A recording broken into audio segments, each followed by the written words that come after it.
Sir alpha batch का selection पिछले test से होना था या फिर इस टेस्ट से? हाँ, इसी टेस्ट से होना है। ये जो टेस्ट हो रहा है ना 11th को, आई थिंक इसी टेस्ट से हो रहा है। मैं श्योर नहीं हूँ, बट आई थिंक मुझे लग रहा है कि इसी टेस्ट से हो रहा है। मैं कुछ दिन एब्सेंट था इधर, तो मुझे कुछ खास नॉलेज है नहीं इसका। ठीक है, इसी टेस्ट से हो रहा होगा शायद। चलो आ जाओ, क्योंकि इसके बाद तो आपका कोई टेस्ट है भी नहीं ना। इसके बाद तो आपका टेस्ट है नहीं, आप तो फिर सीधा आपकी जो स्कूल का टेस्ट है वो टेस्ट होना है, तो फिर इसके बाद तो कोई टेस्ट है नहीं, है ना। सीधा आपका 16 को आपका पेपर है ना, 16। नो सर, 15 को है। ज्यादा क्लासेस वो है 16 से ही है 16 और कोई 15 बोल रहा है। फिजिक्स की कब है? सर, 16 को है।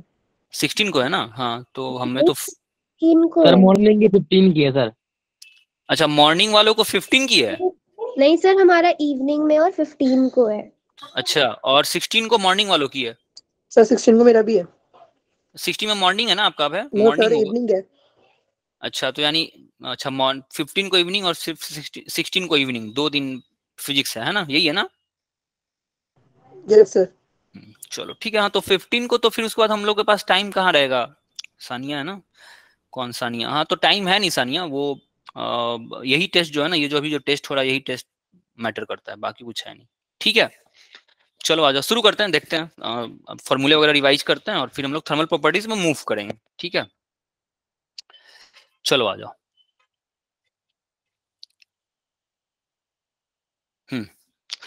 तो इसमें सबसे पहले हमारा केपलर्स लॉ है ना, केपलर्स लॉ है सबसे पहले हमारा। Yes sir. केपलर्स, केपलर्स के बारे में हम देखते हैं। ठीक है, KEPLERS, KEPLERS। ठीक है, सबसे पहले हमारा केपलर का लॉ है। तो केपलर ने 3 लॉ दिए थे। केपलर टाइको ब्राहे के असिस्टेंट थे, आप लोगों को पता होगा अगर हिस्ट्री में थोड़ा बहुत, अगर इसका इतिहास आप जानते हैं केपलर कौन था ऐसे वैसे। तो केपलर टाइको ब्राहे के असिस्टेंट थे। टाइको ब्राहे बहुत रईस आदमी थे, उनकी अपनी लेबोरेटरी थी। ठीक है, तो उनके लैब में ये काम किया करते थे। टाइको ब्राहे और केपलर दोनों मिलकर काम किया करते थे। तो केपलर करीब 40 साल तक केपलर ने एक्सपेरिमेंट किया था। 40 साल तक इनका जो जो सेलेसियल बॉडीज यानी कि जो हैवी ऑब्जेक्ट्स होते हैं, लाइक सन, मून, मार्स, जो भी प्लैनेट्स हमारे पास है, 8 प्लैनेट्स जो बचे हुए हैं, एक तो खैर हटा दिया गया, तो 8 प्लैनेट, सन, मून और जितने सैटेलाइट्स हैं, इन सबका ये स्टडी कर ले रहे थे ये लोग। टाइको ब्राहे, केपलर, जितने लोग थे। एक्चुअली सैटेलाइट्स, ये जो सेलेसियल बॉडीज का जो मोशन है ना, ये शुरू से ही हम लोग को बहुत अट्रैक्ट करता रहा है। याद है हम लोग बचपन में भी हम लोग काफी अट्रैक्टिव रहते थे कि भाई आखिर सन कैसे काम करता है। हम लोग जब डिस्कशन होता था ना, यस सर। बच्चों में जब डिस्कशन होता था ना, तो इन्हीं चीजों पे डिस्कशन होता रहता था कि अच्छा सन ऐसे घूम रहा है, सन इतना टाइम, अर्थ इतना टाइम लगाता है, मून इतना टाइम लगाता है। तो केपलर, जितने भी साइंटिस्ट से पहले के, अभी इससे पहले आप इंडिया, सबसे पहले तो इंडिया के साइंटिस्ट जो थे आर्यभट्ट, इन्होंने, आर्यभट्ट ने बोला था कि जो सारे जो प्लैनेट्स हैं, जो 8 9 जो प्लैनेट्स हैं, वो 9 के 9 प्लैनेट जो है ना, वो सन के अबाउट जो रोटेट कर रहे होते हैं, वो सर्कुलर ऑर्बिट्स में रोटेट करते हैं। सबसे पहले ये आर्यभट्ट ने बताया था, ये आप लोगों को पता होगा। यस सर, आर्यभट्ट, पता है। हाँ, आर्यभट्ट को फॉलो करते हुए फिर कोपर्निकस आए। कोपर्निकस ने भी यही बात बोला कि भाई जो प्लैनेट्स होते हैं वो सर्कुलर ऑर्बिट्स में रोटेट कर रहे होते हैं। कोपर्निकस के बाद टाइको ब्राहे थे। टाइको ब्राहे ने भी यही बात बोली कि जो प्लैनेट्स होते हैं वो सर्कुलर ऑर्बिट्स में रोटेट कर रहे होते हैं। टाइको ब्राहे, कोपर्निकस, आर्यभट्ट, इतना बड़ा बड़ा नाम था, ये सब इतने बड़े बड़े नाम हो चुके थे कि केपलर जो है ना, मतलब उसके आगे दबे हुए थे। और केपलर जो थे ना, मतलब पता नहीं शायद उनको पता हो या ना पता हो, बट फिर भी ये नाम इतना बड़ा था ना, टाइको ब्राहे का नाम इतना बड़ा नाम था कि भाई उसके अगेंस्ट बोलने की किसी की हिम्मत ही नहीं होती होगी।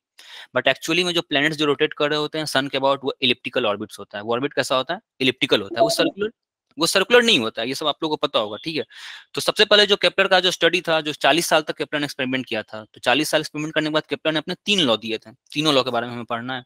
तो केपलर का पहला लॉ यही था कि उन्होंने सारे पीछे के जितने साइंटिस्ट, जितने एस्ट्रोनॉमर्स थे, लाइक आर्यभट्ट, कोपर्निकस, टाइको ब्राहे, ये इन सबको गलत साबित किया और बताया कि भाई जो प्लैनेट जो रोटेट कर रहे होते हैं सन के अबाउट, वो ऑर्बिट इलिप्टिकल होता है, सर्कुलर नहीं होता है। तो इनका सबसे पहला लॉ यही था, all planets move in elliptical orbits. ठीक है, ये सर्कुलर नहीं होता है। ठीक है, एलिप्टिकल ऑर्बिट्स। अच्छा, ये आर्यभट्ट ने सर्कुलर बताया था ना, तो आर्यभट्ट ने सर्कुलर क्या सोच के बताया, कुछ आइडिया है आपको?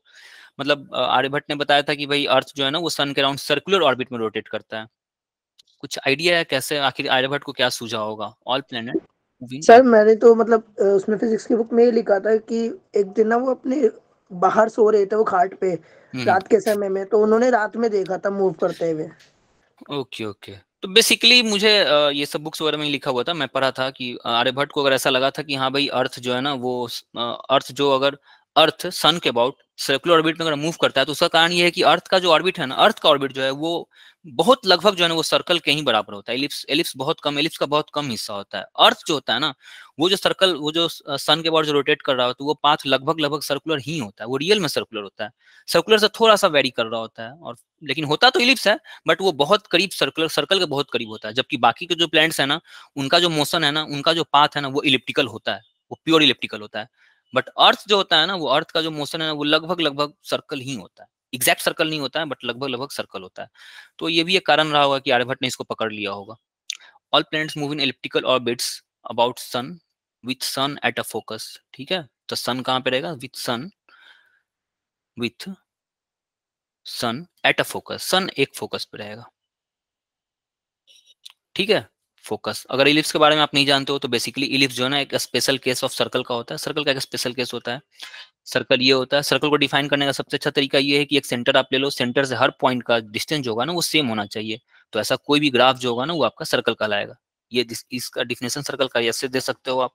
इलिप्स का डिफिनेशन देना है तो कोई भी दो पॉइंट अगर आप ले लो, किसी भी दो पॉइंट से एक धागा बांधो, एक धागा बांध करके जब दोनों को आप, इसका लेंथ अगर L1 है, इसका लेंथ अगर L2 है, यहाँ पे आपने एक पिन पकड़ा हुआ है, इस पिन को अगर आप चारों तरफ रोटेट कराओगे तो कभी ये धागा यहाँ आएगा, कभी ये धागा यहाँ आएगा, कभी ये धागा यहाँ आएगा, कभी ये धागा यहाँ आएगा। ठीक है, बट हर केस में L1 और L2 का जो L1 प्लस L2 जो है ना वो एक कांस्टेंट आता है।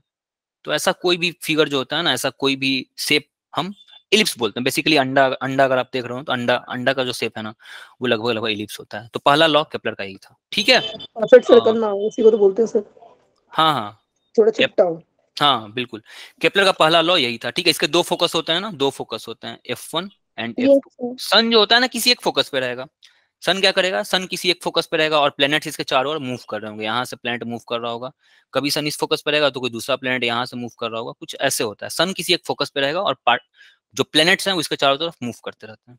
ठीक है, इसके दूसरे लॉ पे आते हैं।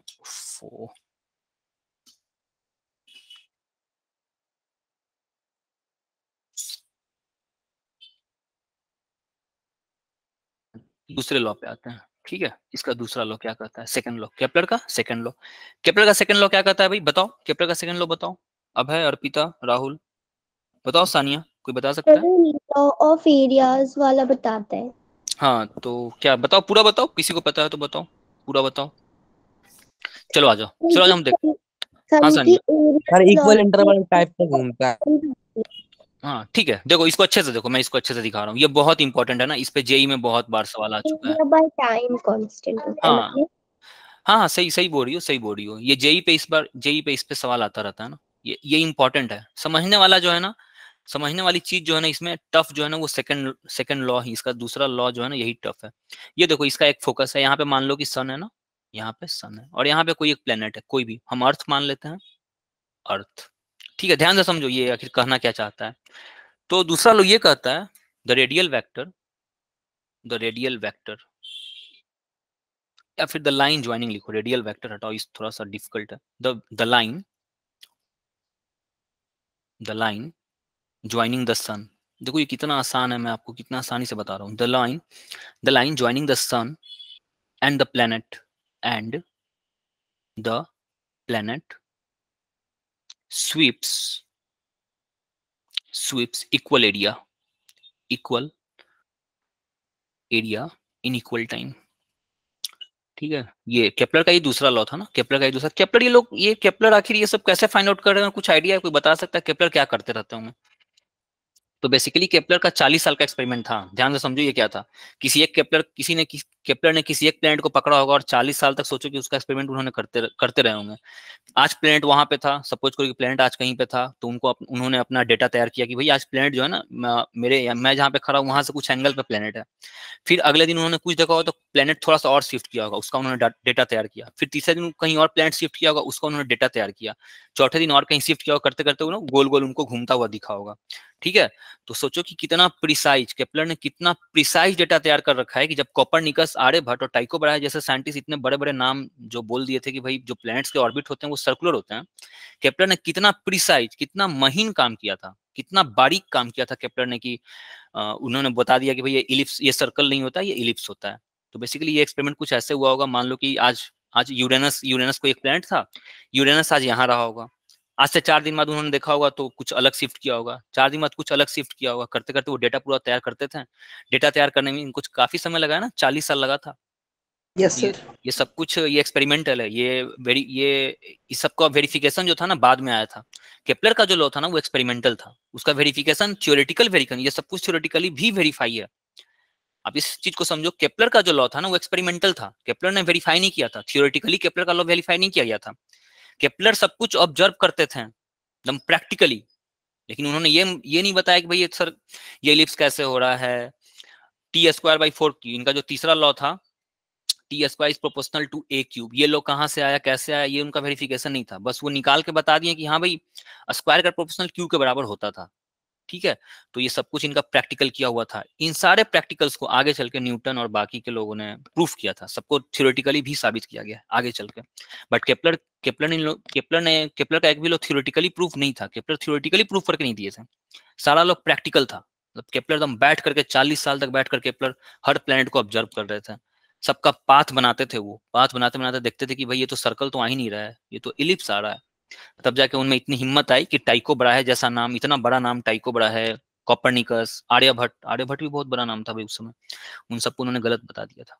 तो ये सर मगर ऐसा माना जाता है कि गैलीलियो आए थे सबसे पहले, उन्होंने दिए थे। होता क्या है कि आर्यभट्ट इंडिया में थे, ठीक है, और गैलीलियो आई थिंक इटली में थे ना, गैलीलियो इटली के थे। Yes sir. वो आपका ये बात सही है, बट प्रॉब्लम ये है कि फिर इतना दूर है ना कि आज कम्युनिकेट करना इतना आसान है ना भाई, आप एक फोन घुमाते हो और आप इटली बात कर लेते हो। ये 1500-1600 समय की बात है, तो आर्यभट्ट यहाँ कुछ बोल रहे थे, इटली में जाकर के गैलीलियो कुछ बोल रहे होंगे, तो कहीं ना कहीं दोनों में सिंक्रोनाइजेशन नहीं आता होगा।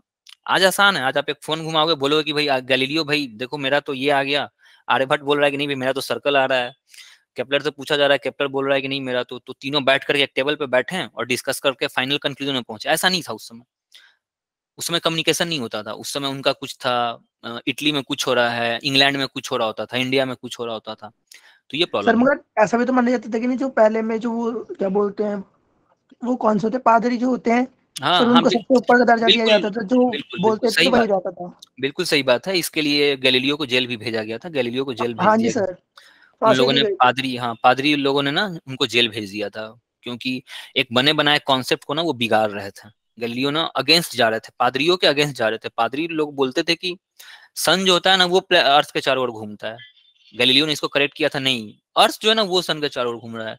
इतना कहने पे उनको कोड़े की सजा दी गई थी, कोड़े मारे गए थे और उनको जेल भेज दिया गया था। तो प्रॉब्लम यही है कि कम्युनिकेशन नहीं होता होगा। इंडिया में तो आर्यभट्ट ने बहुत पहले बोल दिया था कि भाई अर्थ जो होता है वो सन के चक्कर लगाता है। गैलीलियो ने 1500 में बोला था, आर्यभट्ट ने 500 में ही बोल दिया था, 500 ईयर में ही बोल दिया था। गैलीलियो ने 1500 में बोला था। तो प्रॉब्लम ये हो रहा था कि कम्युनिकेशन नहीं होता था ना, आज का समय का कम्युनिकेशन नहीं है ना भाई, एक फोन घुमा के बता दिए गैलीलियो को कि भाई गैलीलियो तुम कहाँ मेहनत कर रहे हो, हम तो 500 1500 1000 साल पहले तुम्हारे से हम बता दिए। ये उस समय कम्युनिकेशन नहीं होता था, आज के जैसा फास्ट कम्युनिकेशन नहीं है ना वहाँ। चलो खैर यहाँ आते हैं, ये दूसरा सर लेवल बात। गैलीलियो और आर्यभट्ट, इन दोनों के सर कुछ लॉ भी तो थे ना, वो क्या नाम है उसका, नाम भूल गया मैं, जिसमें वो सन, जो पादरी वगैरह उन्हें बताया था कि सन जो है वो पृथ्वी के चारों ओर चक्कर काटता है। हाँ ठीक है, ये तो सही है। हाँ, मगर हाँ गैलीलियो ने ये चीज कही थी कि अर्थ जो है वो सन के वो चारों ओर सन के चक्कर चक्कर काटता लगा है। था, हाँ बिल्कुल बिल्कुल। तभी यही फांसी दी गई थी ना। फांसी नहीं दी गई थी, उनको जेल में डाला गया था, फांसी नहीं दी गई थी, उनको जेल में डाला गया था, उनको पीटा उटा गया था, बेइज्जती किया गया था, सरेआम उनको पीटा उटा गया था, कोड़े वोड़े तो लगाया सर गया था। आर्यभट्ट ने ये बात छुपा ली थी अपनी, जब आर्यभट्ट को नहीं पता नहीं लगा था। नहीं नहीं, और छुपाने आगे की बात। कंटिन्यू कर लो। हाँ राहुल, हाँ राहुल कुछ बोल रहे हो? सर क्लास आगे बढ़ाओ तो सर। हाँ वही, अब है आगे बढ़ते हैं, इस पे डिस्कशन बाद में फिर कभी कर लेंगे, हम रिवीजन पे आ जाए हुए हैं, ठीक है। एक मिनट, ये अभी मैं लिख रहा हूँ, देखो तो ये आपको दिख रहा है क्या? अरे यार ये कैसे हो गया भाई, Yes, sir. एक मिनट वेट करो, मेरा स्क्रीन ही गायब हो गया। आपका स्क्रीन आ रहा है क्या? आपका स्क्रीन पूरा आ रहा है? यस सर, Yes, क्लियर है। sir. मेरे में गायब हो गया। चलो ठीक है आगे बढ़ते हैं। अब है फिर कभी इस पे हम अच्छे से बात करेंगे, पहले ओके सर। केपलर्स के सारे लॉ देख लेते हैं, फिर बात करेंगे, अभी तो काफी टाइम है। तो देखो ये क्या कह रहा था, केपलर का लॉ क्या था, केपलर सब कुछ एक्सपेरिमेंट कर रहे थे ना, ये पहले आप समझो, केपलर ने सब कुछ एक्सपेरिमेंटली बताया था, कोई भी लॉ इनका थ्योरेटिकली नहीं है, थ्योरेटिकली आगे प्रूफ किया गया था, न्यूटन ने सबको प्रूफ किया था इसको। तो पहला लॉ ये था कि sun line joining the sun and the planet sweeps equal area and equal time interval. तो सन और अर्थ को आप ज्वाइन करते हो, ठीक है, सन और अर्थ को आप ज्वाइन करते हो, सपोज करो कि अर्थ जो है ना वो मान लो कि 100 दिन 100 डेज के बाद, 100 डेज ज्यादा हो जाएगा, 10 डेज के बाद मान लो कि अर्थ जो है ना 10 डेज के बाद कुछ यहाँ पहुंच गया, ठीक है, तो 10 डे के बाद फिर इसका इस लाइन से आप मिलाओगे ना, ध्यान से देखो ये एरिया ये क्या कर रहा है, तो कुछ ये एरिया स्वीप करेगा, देखो भाई ये कुछ एरिया स्वीप किया, 10 दिन में कुछ इतना एरिया बना, ठीक है, 10 दिन में कुछ इतना एरिया बना होगा। सपोज करो कि अब सन जो है ना, अब अर्थ जो है ना कहीं और मूव कर गया, अर्थ आगे मूव करते करते यहाँ से मूव करते करते यहाँ पहुंच गया। ध्यान से देखो, आपने ये फिगर बहुत कॉमन आपने देखा होगा, अर्थ यहाँ पे है आज के डेट में, अभी अर्थ क्या है यहाँ पे है, अर्थ 10 दिन बाद, सपोज करो कि 10 दिन बाद अर्थ यहाँ पे आ गया, अर्थ 10 दिन बाद यहाँ पे आ गया, ठीक है, और ये मेरा अर्थ है। ध्यान से समझो ये बहुत इंपॉर्टेंट है। तो अब 10 दिन, ये 10 दिन है ना, ये टाइम कितना है, अगेन ये टाइम मैंने 10 दिन ले रखा है, दोनों बार मैंने समय बराबर ले रखा है, ये भी 10 दिन है और ये भी 10 दिन है। तो फिर से हम लाइन ज्वाइन करते हैं भाई, देखना, तो फिर से मैं लाइन ज्वाइन कर रहा हूँ, ये लाइन मैंने फिर से ज्वाइन किया, ठीक है, फिर कुछ एरिया स्वीप करेगा ना, फिर कुछ एरिया स्वीप करेगा, ये देखो ये कुछ एरिया स्वीप किया, ठीक है, सन ने फिर कुछ एरिया स्वीप, अर्थ ने फिर कुछ एरिया स्वीप किया। तो केपलर के अकॉर्डिंग, केपलर ने बोला कि इसका एरिया अगर आप A1 मानते हो, इसका एरिया अगर आप A2 मानते हो, और अगर आपने टाइम सेम रखा हुआ है ना, 10 दिन का टाइम आपने रखा हुआ है, अगर आपने 10 दिन का टाइम का ही कंसिडरेशन कर रखो, 10 दिन के दो मोशन आपने देखे अर्थ को, पहले अर्थ यहाँ था, 10 दिन बाद अर्थ यहाँ पहुंचा, तो कुछ एरिया स्वीप किया होगा। दूसरा फिर कुछ दिन बाद आप जो है ना फिर से अर्थ को देखने चले गए, अर्थ को देखा कि आज यहाँ है, 10 दिन बाद अर्थ यहाँ चला है, तो फिर कुछ अर्थ ने एरिया स्वीप किया होगा। इस एरिया को आप A1 मान रहे हो, इस एरिया को A2 मान रहे हो, तो अकॉर्डिंग टू केपलर, जो केपलर ने ये निकाला है, इसको A1 बराबर A2 बताया था, ठीक है। ये एक्सपेरिमेंटल है ना, केपलर का जो ये लॉ है, मैं फिर से आपको बता रहा हूँ, केपलर का लॉ एक्सपेरिमेंटल है, आगे चल के इसको थ्योरेटिकली प्रूफ कर दिया गया था कि जो एरिया स्वीप होता है वो इक्वल एरिया स्वीप होता है, ठीक है। डेरिवेशन पे हम भी नहीं जा रहे हैं। अब ये बताओ मुझे एक चीज, अब इसमें से कंक्लूजन निकलता है ना, एक कंक्लूजन निकलता है, ये रेडियस आपको बड़ा दिख रहा है कि जो रेडियल, ये जो यहाँ से यहाँ तक का लाइन है, ये लाइन आपको बड़ा दिख रहा है, ठीक है, और अगर एरिया और ये लाइन जो है ना छोटा दिख रहा है ना, ये लाइन छोटा दिख रहा है, तो यहाँ से आपको ये दिख रहा है क्या, ये वाला जो लाइन होगा, मुझे बताना आप, ध्यान से बताना, ये जो डिस्टेंस होगा यहाँ से यहाँ तक का जो डिस्टेंस ये होगा, 10 दिन में कुछ इतना डिस्टेंस ट्रेवल किया ना, 10 दिन में इतना डिस्टेंस ट्रेवल किया, और जब वो सन के करीब था, जब अर्थ सन के करीब था, जब अर्थ सन से दूर था, तो इतना डिस्टेंस ट्रेवल किया 10 दिन में, एरिया बराबर है, तो अर्थ 10 दिन में इतना डिस्टेंस ट्रेवल करेगा, अगला 10 दिन में कुछ इतना डिस्टेंस ट्रेवल किया होगा। आपको दिख रहा है क्या ये डिस्टेंस ज्यादा आपको दिख रहा है क्या, अगर एरिया को बराबर होना है, A1 बराबर A2 अगर होना है, तो ये जो डिस्टेंस है, अगर मैं ये डिस्टेंस को मैं R2 में ले लेता हूँ, और इसको अगर मैं R1 ले लेता हूँ, इसको अगर मैं R1 ले लेता हूँ, ध्यान से समझो, इसको अगर मैं R1 ले लेता हूँ, तो आप बता सकते हो क्या ये जो R2 है ना वो R1 से ज्यादा बड़ा है, ये आपको दिख रहा है क्या, ये एरिया अगर बराबर है, तो पहले केपलर ने ये कहा कि दोनों एरिया को बराबर होना है, जब अर्थ सन से दूर था तो वाला एरिया, और अर्थ जब सन के करीब आया, तो टाइम पीरियड मैंने सेम रखा हुआ है, मैं 10 दिन अभी भी ऑब्जर्व कर रहा हूँ और 10 दिन में पहले भी ऑब्जर्व कर रहा था, ठीक है। जब दोनों समय आप 10 दिन ऑब्जर्व कर रहे, अगर आप देख रहे होगे तो आपको दिखेगा कि ये जो डिस्टेंस है ना, ये ज्यादा डिस्टेंस ट्रेवल करता है, ज्यादा डिस्टेंस ट्रेवल करने के लिए 10 दिन लिया, कम डिस्टेंस ट्रेवल करने के लिए भी 10 दिन लिया, तो आप बता सकते हो स्पीड किस में ज्यादा रहा होगा, ज्यादा डिस्टेंस ट्रेवल करने के लिए भी वो 10 दिन ले रहा है, कम डिस्टेंस ट्रेवल करने के लिए भी वो 10 दिन ले रहा है, तो किसी एक में तो स्पीड ज्यादा रहा होगा, R2 वाले में ज्यादा स्पीड रहा है ना, तो स्पीड जो है ना, velocity of 2 is greater than velocity of 1, ठीक है। इससे कंक्लूजन ये निकलता है, अगला कंक्लूजन आपका ये है कि अर्थ, कोई भी प्लेनेट, अर्थ अगर आप इसको जनरलाइज करते हो, मैंने एक पर्टिकुलर केस बताया है, कोई भी एक प्लेनेट अगर सन के पास से अगर वो गुजरता है तो उसका स्पीड ज्यादा होता है, सन से जब वो दूर होता है तो उसका स्पीड कम होता है। दिस इज द कंक्लूजन, ये इसका कंक्लूजन था। A speed of planet is more when it is near the sun, when it is, a speed of planet is more when it is passing, it is near the sun, जब ये सन के करीब होगा तो, ठीक है। ये कंक्लूजन समझ में आया, कहां से आया, बहुत क्लियर है, या कोई डाउट है किसी को तो पूछो भाई।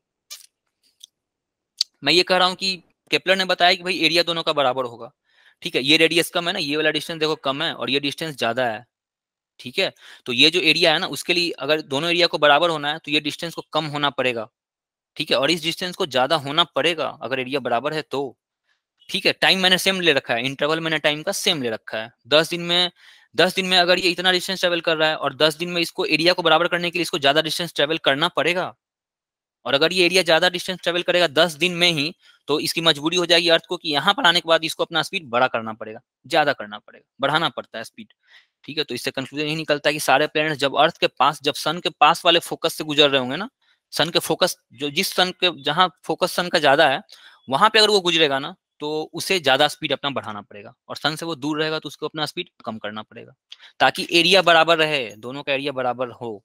ये बराबर एरिया आता है, ये उसका ये केपलर का ऑब्जर्वेशन भी था, और आगे चल के इसको गैलीलियो न्यूटन वगैरह ने प्रूफ कर दिया था, ठीक है। This is the second law, यही सेकंड लॉ है। The line joining the sun and the planet sweeps equal area in equal time, ठीक है। आगे बढ़ते हैं तीसरे लॉ पे आते, क्या ढूंढ रहे हो, चार्जर निकाल लो। चलो भाई तीसरे लॉ पे आते हैं। तो तीसरा लॉ भी वही था केपलर का, ये एक्सपेरिमेंटल है, केपलर ने इसको थियोरेटिकली वेरीफाई नहीं किया था, सब कुछ एक्सपेरिमेंट था केपलर का। इन सबको आगे चल के न्यूटन ने वेरीफाई किया था, ठीक है। लगाना इसको जल्दी, नहीं हो रहा है, वो निकाल लो ना।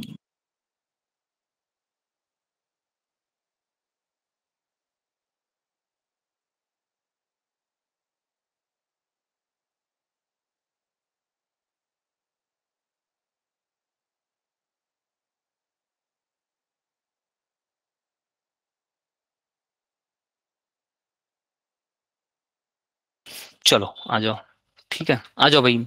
तो अगेन इसका तीसरा लॉ क्या था भाई, the square of time period Directly proportional to the square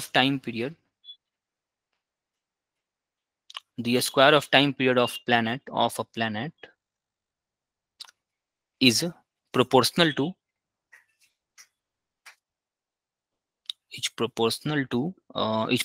the cube of the mean distance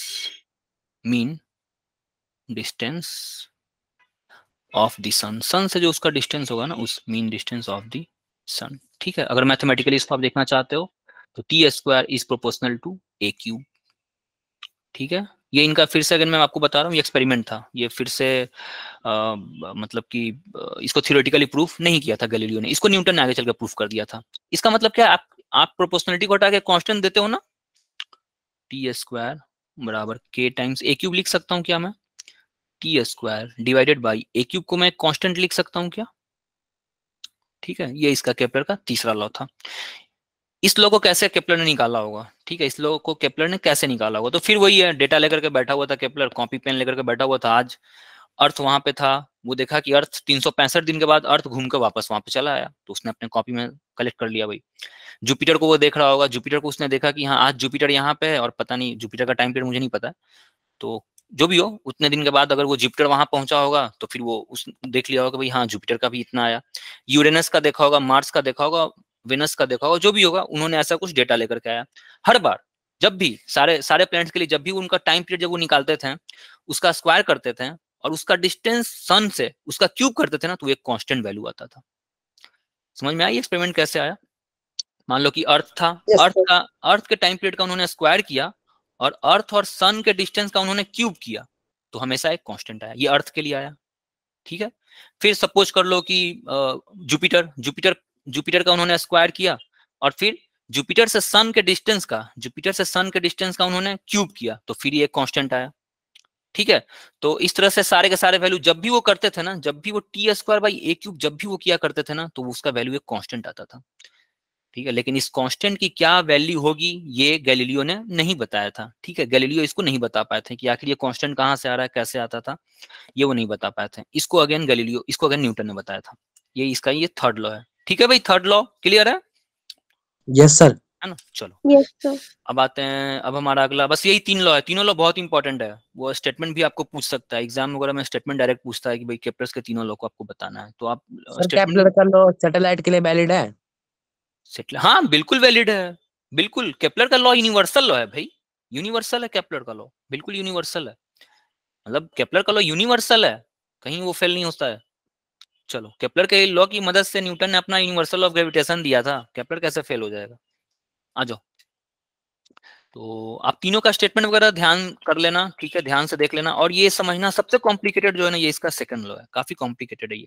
इसको अभी एंगुलर मोमेंटम से भी इसको आप डिस्कस किए होगे, आपने अगर स्कूल वगैरह में पढ़ाई की है तो इसको एंगुलर मोमेंटम वगैरह से भी आप डिस्कस करते हो, ये काफी कॉम्प्लिकेटेड है। तो इसको मैं थोड़ा सा इलेबोरेट करना चाहता था। तो बेसिकली इसका कंक्लूजन ये निकला कि जब सन के पास से गुजर रहा होगा ना प्लेनेट, तो उसको अपना स्पीड बढ़ाना पड़ेगा, और सन से दूर अगर प्लेनेट होगा ना तो उसका स्पीड अपना कम करना पड़ेगा। ये इसका कंक्लूजन था। कंक्लूजन कहाँ से आया, एरिया को बराबर होना है। केपलर ये सब कुछ नोट कर चुके हैं ना, केपलर ये सब कुछ डेटा तैयार कर रखे थे। केपलर ने देखा कि 10 दिन में अर्थ जहां कहीं भी जा रहा होगा वो एरिया, और 10 दिन में अर्थ जब सन के पास से गुजरता था तो एरिया, दोनों बराबर आया था। ये केपलर का ऑब्जर्वेशन है, इसको थ्योरेटिकली भी आगे चल के प्रूफ कर दिया गया था। यहां से ये कंक्लूजन निकल के आ गया कि जब कोई भी प्लेनेट सन के पास से गुजर रहा होगा तो उसको अपना स्पीड बढ़ाना पड़ेगा, कोई भी प्लेनेट जब सन से दूर रह रहा होगा तो उसको अपना स्पीड घटाना पड़ेगा, ताकि एरिया बराबर हो, क्योंकि एरिया एकदम बराबर आया था। चलो अगला देखते हैं, अगला यूनिवर्सल ऑफ ग्रेविटेशन पे बात करते हैं, या फिर इसमें इसकी भी कुछ हिस्ट्री वगैरह है तो हिस्ट्री रहने दो। Universal of gravitation, universal law of gravitation, ठीक है। ये कौन दिया था भाई, न्यूटन का यूनिवर्सल ऑफ ग्रेविटेशन था। ये कहीं फेल नहीं होता है ना, ये बिल्कुल ये यूनिवर्सल होता है। यूनिवर्सल का कहने का मतलब है यूनिवर्सल, मतलब ये कभी कहीं नहीं फेल हो सकता है। तो इसके अकॉर्डिंग उन्होंने क्या बोला था भाई, न्यूटन ने क्या बोला था, जो फोर्स होता है वो proportional to product of the masses होता है, दो मास के प्रोडक्ट के बराबर, and inversely proportional to the square of the distance between them. अगर दो मासेस हैं m और m1 और m2, ठीक है, तो इन दोनों के बीच का डिस्टेंस अगर r है, और ये सेंट्रल फोर्सेस होते हैं ना, ये आपको पता है ना, ये फोर्सेस सेंट्रल यस होते हैं। सर। सेंटर का मतलब क्या होता है भाई, बताओ, राहुल बताओ, अभय बताओ, सानिया। सेंट्रल जिसमें फोर्स, सेंटर पे फोर्स लग रहा हो। या सेंटर से बिल्कुल यहाँ से ना, यहाँ से फोर्स, ये सेंट्रल फोर्सेस होते हैं, ठीक है। ये डिस्टेंस जो होता है ना, ये सेंट्रल फोर्स से होता है, ठीक है।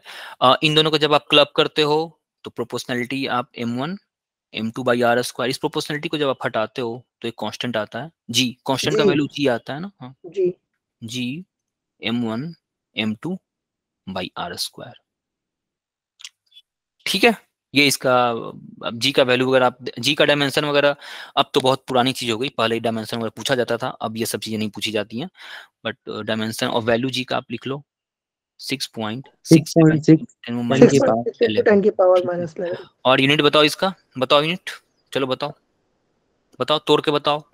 फोर्स का यूनिट क्या लिखूं मैं, फोर्स का यूनिट मैं लिख देता हूँ kg kg metre per second metre per square, second square. R square इधर जाएगा तो अगेन ये मीटर स्क्वायर, और मास दोनों जो है वो डिनोमिनेटर में आएगा, तो KG into KG, KG KG cancel हो गया, मेरे पास जो यूनिट आ गया वो आ गया पर केजी, पर पर केजी मीटर स्क्वायर पर second square, this is the unit. बताओ भाई, क्लियर है। सर मीटर क्यूब हो जाएगा ना, एक मीटर है और एक मीटर हाँ स्क्वायर है yes yes yes, right right right, metre cube होगा, राइट, ठीक है भाई। यूनिट ये सब पुरानी चीज हो गई, अभी सब नहीं पूछा जाता है। सर हाँ सानिया बोलो। न्यूटन मीटर स्क्वायर पर केजी स्क्वायर होता है। तो इसको न्यूटन में तोड़ लो, इसको तुम इसको, तो ठीक है न्यूटन में भी बना लो, क्या ही फर्क पड़ता है। आ जाओ न्यूटन में बना लेते हैं इसको भाई, न्यूटन में बनाओ। न्यूटन में बनाएंगे तो जी का यूनिट जो हो जाएगा वो हो जाएगा न्यूटन मीटर स्क्वायर पर केजी स्क्वायर, यही है ना। Yes sir. हाँ तो न्यूटन में बना लो, मैंने न्यूटन को भी ब्रेक कर दिया, आप न्यूटन को भी तो ब्रेक कर सकते हो ना, केजी मीटर पर न्यूटन सेकंड को भी तो स्क्वायर। ब्रेक कर सकते हो ना आप। अगर क्वेश्चन न्यूटन के टर्म में नहीं आंसर देगा फिर आप क्या करोगे, ठीक है, न्यूटन में नहीं ऑप्शन देगा तो फिर आप क्या करोगे। न्यूटन को तोड़ना तो आपको आना चाहिए ना भाई, न्यूटन और जूल दोनों को तोड़ना आपको आना चाहिए ना, जूल और न्यूटन इन दोनों को तोड़ना आपको आना चाहिए, ठीक है। चलो ये यूनिवर्सल ऑफ ग्रेविटेशन था, ठीक है। फोर्स, इसके फोर्स निकालते हैं तो फोर्स सेंट्रल फोर्सेस होते हैं, और इसमें एक पॉइंट, इंपॉर्टेंट पॉइंट ये है कि ये मीडियम से इंडिपेंडेंट होता है ना, ये फोर्स मीडियम से इंडिपेंडेंट होता है। अगर मैं, मेरे और ये लैपटॉप जो मैं जिस पे मैं काम कर रहा हूँ, मेरे और लैपटॉप के बीच में जो फोर्स लग रहा है ना, इसके बीच में आप कोई भी मीडियम रख दोगे ना, उससे ग्रेविटेशनल फोर्स पे फर्क नहीं पड़ता है। इलेक्ट्रोस्टैटिक फोर्स जब आप 12th क्लास में जाओगे तो इलेक्ट्रोस्टैटिक फोर्स जो होता है ना वो मीडियम पे डिपेंड करता है। Gravitational forces are independent of medium, medium से कोई मतलब नहीं है। मेरे और सन के बीच में, अर्थ और सन के बीच में कुछ भी तुम रख लो, कोई भी मीडियम तुम रख लो, अर्थ और सन के बीच में जो लगने वाला फोर्स है ना ग्रेविटेशनल फोर्स, वो Gm1m2/r² ही रहेगा, वो चेंज नहीं करेगा। कुछ भी तुम लेके चले आओ, मेरे और मान लो कि मैं यहाँ पे बैठा हूँ, ये लैपटॉप है, मैं और मेरे लैपटॉप के बीच में अगर मैं इस मास को ले आकर रख दूंगा तो मेरे और लैपटॉप के बीच में लगने वाला फोर्स जो है वो कमने वाला नहीं है ना बढ़ने वाला। तो यहाँ से ये कंक्लूजन निकलता है कि ये जो फोर्स होता है gravitational forces are independent of medium. ठीक है, yes sir. Gravitational forces, electrostatic में फर्क पड़ता है ना, इलेक्ट्रोस्टैट में अगर आप मीडियम चेंज करोगे तो इलेक्ट्रोस्टैटिक फोर्स जो है ना वो चेंज कर जाता है।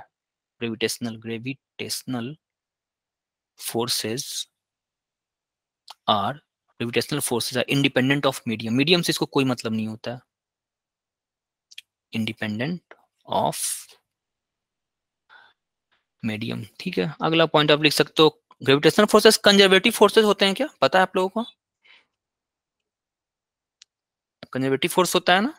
Yes sir. ठीक है, तो एक पॉइंट ये भी आप लिख सकते हो, gravitational forces are conservative in nature. Conservative in nature, ठीक है, ये नेचर कंजर्वेटिव। फ्रिक्शन फोर्स कैसा होता है भाई बताओ, कंजर्वेटिव होता है नॉन कंजर्वेटिव होता है? Force of friction sir non conservative. और बताओ, और कंजर्वेटिव एग्जांपल्स और बताओ, कंजर्वेटिव एग्जांपल्स और बताओ अगर कुछ पढ़े हो तो। Electric force. हाँ ठीक है, स्प्रिंग फोर्स बताओ, कंजर्वेटिव होता है नॉन कंजर्वेटिव होता है? Sir non conservative. हाँ सानिया बताओ। सर कंजर्वेटिव होता है। कंजर्वेटिव होता है, स्प्रिंग फोर्स कंजर्वेटिव होता है। सर इलास्टिक भी कंजर्वेटिव होता है, elastic force. Yes yes, spring force is conservative. ठीक है, कंजर्वेटिव का डिफिनेशन बता सकते हो क्या, कुछ बताओ डिफिनेशन। सर जो पाथ पे डिपेंड नहीं करता। यस राइट, ऐसा फोर्स जिसका वर्क डन जो होता है ना वो पाथ से इंडिपेंडेंट होता है, that is called conservative forces. चलो ठीक है, ये 2 पॉइंट्स हो गए। इसमें एक पॉइंट, ये पॉइंट इंपॉर्टेंट है ना, gravitational forces are independent of medium, medium से इनको कोई फर्क नहीं पड़ता है, मीडियम में कुछ भी ले आओ, वो लगने वाला जो फोर्स होता है ना उसको फर्क नहीं पड़ता है। ग्रेविटेशनल फोर्सेस कंजर्वेटिव होते हैं। और क्या इसमें पॉइंट्स हैं? बस 2 ही पॉइंट्स हैं। चलो आगे बढ़ते हैं ना, वर्क पे आते हैं। फोर्स, अब फोर्स आप निकाल सकते हो ना, आप क्वेश्चन वगैरह जो भी आपके पास क्वेश्चन होंगे आप उससे आप क्वेश्चन करना। क्वेश्चन मेरे पास है नहीं, ठीक है, क्वेश्चन अगर बोलोगे तो मैं कल करवा दूंगा, कल की क्लास जो मैं लेने वाला हूँ 9 बजे से कल आपकी क्लास है, उसमें मैं अगर बोलोगे तो मैं करवा दूंगा। चलो आगे बढ़ते हैं, आगे फील्ड की बात करते हैं ना, आगे पोटेंशियल की बात करते हैं। पहले पोटेंशियल एनर्जी की बात करते हैं, पोटेंशियल एनर्जी। चलो कोई बता, पोटेंशियल एनर्जी सबसे पहले तो आपको ये पता है क्या, पोटेंशियल एनर्जी जब एक्सपेरिमेंट भी तो था। हाँ सानिया फिर से बताओ। सर कैवेंडिश एक्सपेरिमेंट तो रह गया। कैवेंडिश एक्सपेरिमेंट कहीं एग्जाम वगैरह में नहीं आता है सानिया, वो सब ऐसे ही है, वो सब एग्जाम में नहीं पूछता है, वो सिर्फ ओके सर। हाँ वो सब पढ़ने होने के लिए होता है, वो सब कभी कहीं नहीं पूछता है। पोटेंशियल एनर्जी की मैं बात कर रहा हूँ, तो ये तो आपको पता है ना कि पोटेंशियल एनर्जी जब भी हम डिफाइन करते हैं तो किसी कंजर्वेटिव फोर्स का ही डिफाइन करते हैं, पता है ये बात। फ्रिक्शन फोर्स का कोई पोटेंशियल एनर्जी नहीं होता है, स्प्रिंग का पोटेंशियल एनर्जी होता है, ठीक है, फ्रिक्शन का कोई पोटेंशियल एनर्जी नहीं होता है, स्प्रिंग का पोटेंशियल एनर्जी होता है, ग्रेविटी का पोटेंशियल एनर्जी होता है, इलेक्ट्रोस्टैटिक फोर्स का पोटेंशियल एनर्जी होता है, बट फ्रिक्शन का कोई पोटेंशियल एनर्जी नहीं होता है। तो इसका पोटेंशियल एनर्जी होता है, कोई भी 2 मास, ध्यान से सुनो पोटेंशियल एनर्जी क्या होता है। अगर ये मास m1 है, ये मास अगर m2 है, ठीक है, दोनों अगर सेपरेटेड r डिस्टेंस है तो सिंपली पोटेंशियल एनर्जी को हम लिखते हैं negative of g m1 m2 by r। ठीक है, this is the definition of potential energy. अब ये कैसे आया नहीं आया, ये सब आप लाभ इसको डिराइव किया जाता है। एक बॉडी को आप इन्फिनिटी पे रखते हो, ठीक है, इस बॉडी को आप कहाँ पे रखे हुए हो, इसको आपने इन्फिनिटी पे रखा हुआ है, फिर उसको आप ये इन्फिनिटी पे आपने रखा हुआ है इस बॉडी को, m2 को, ठीक है, m2 को आप धीरे धीरे स्लोली लेकर के आते हो m1 के करीब एट अ डिस्टेंस r, तब जाके ये फॉर्मूला डिराइव हो जाता है।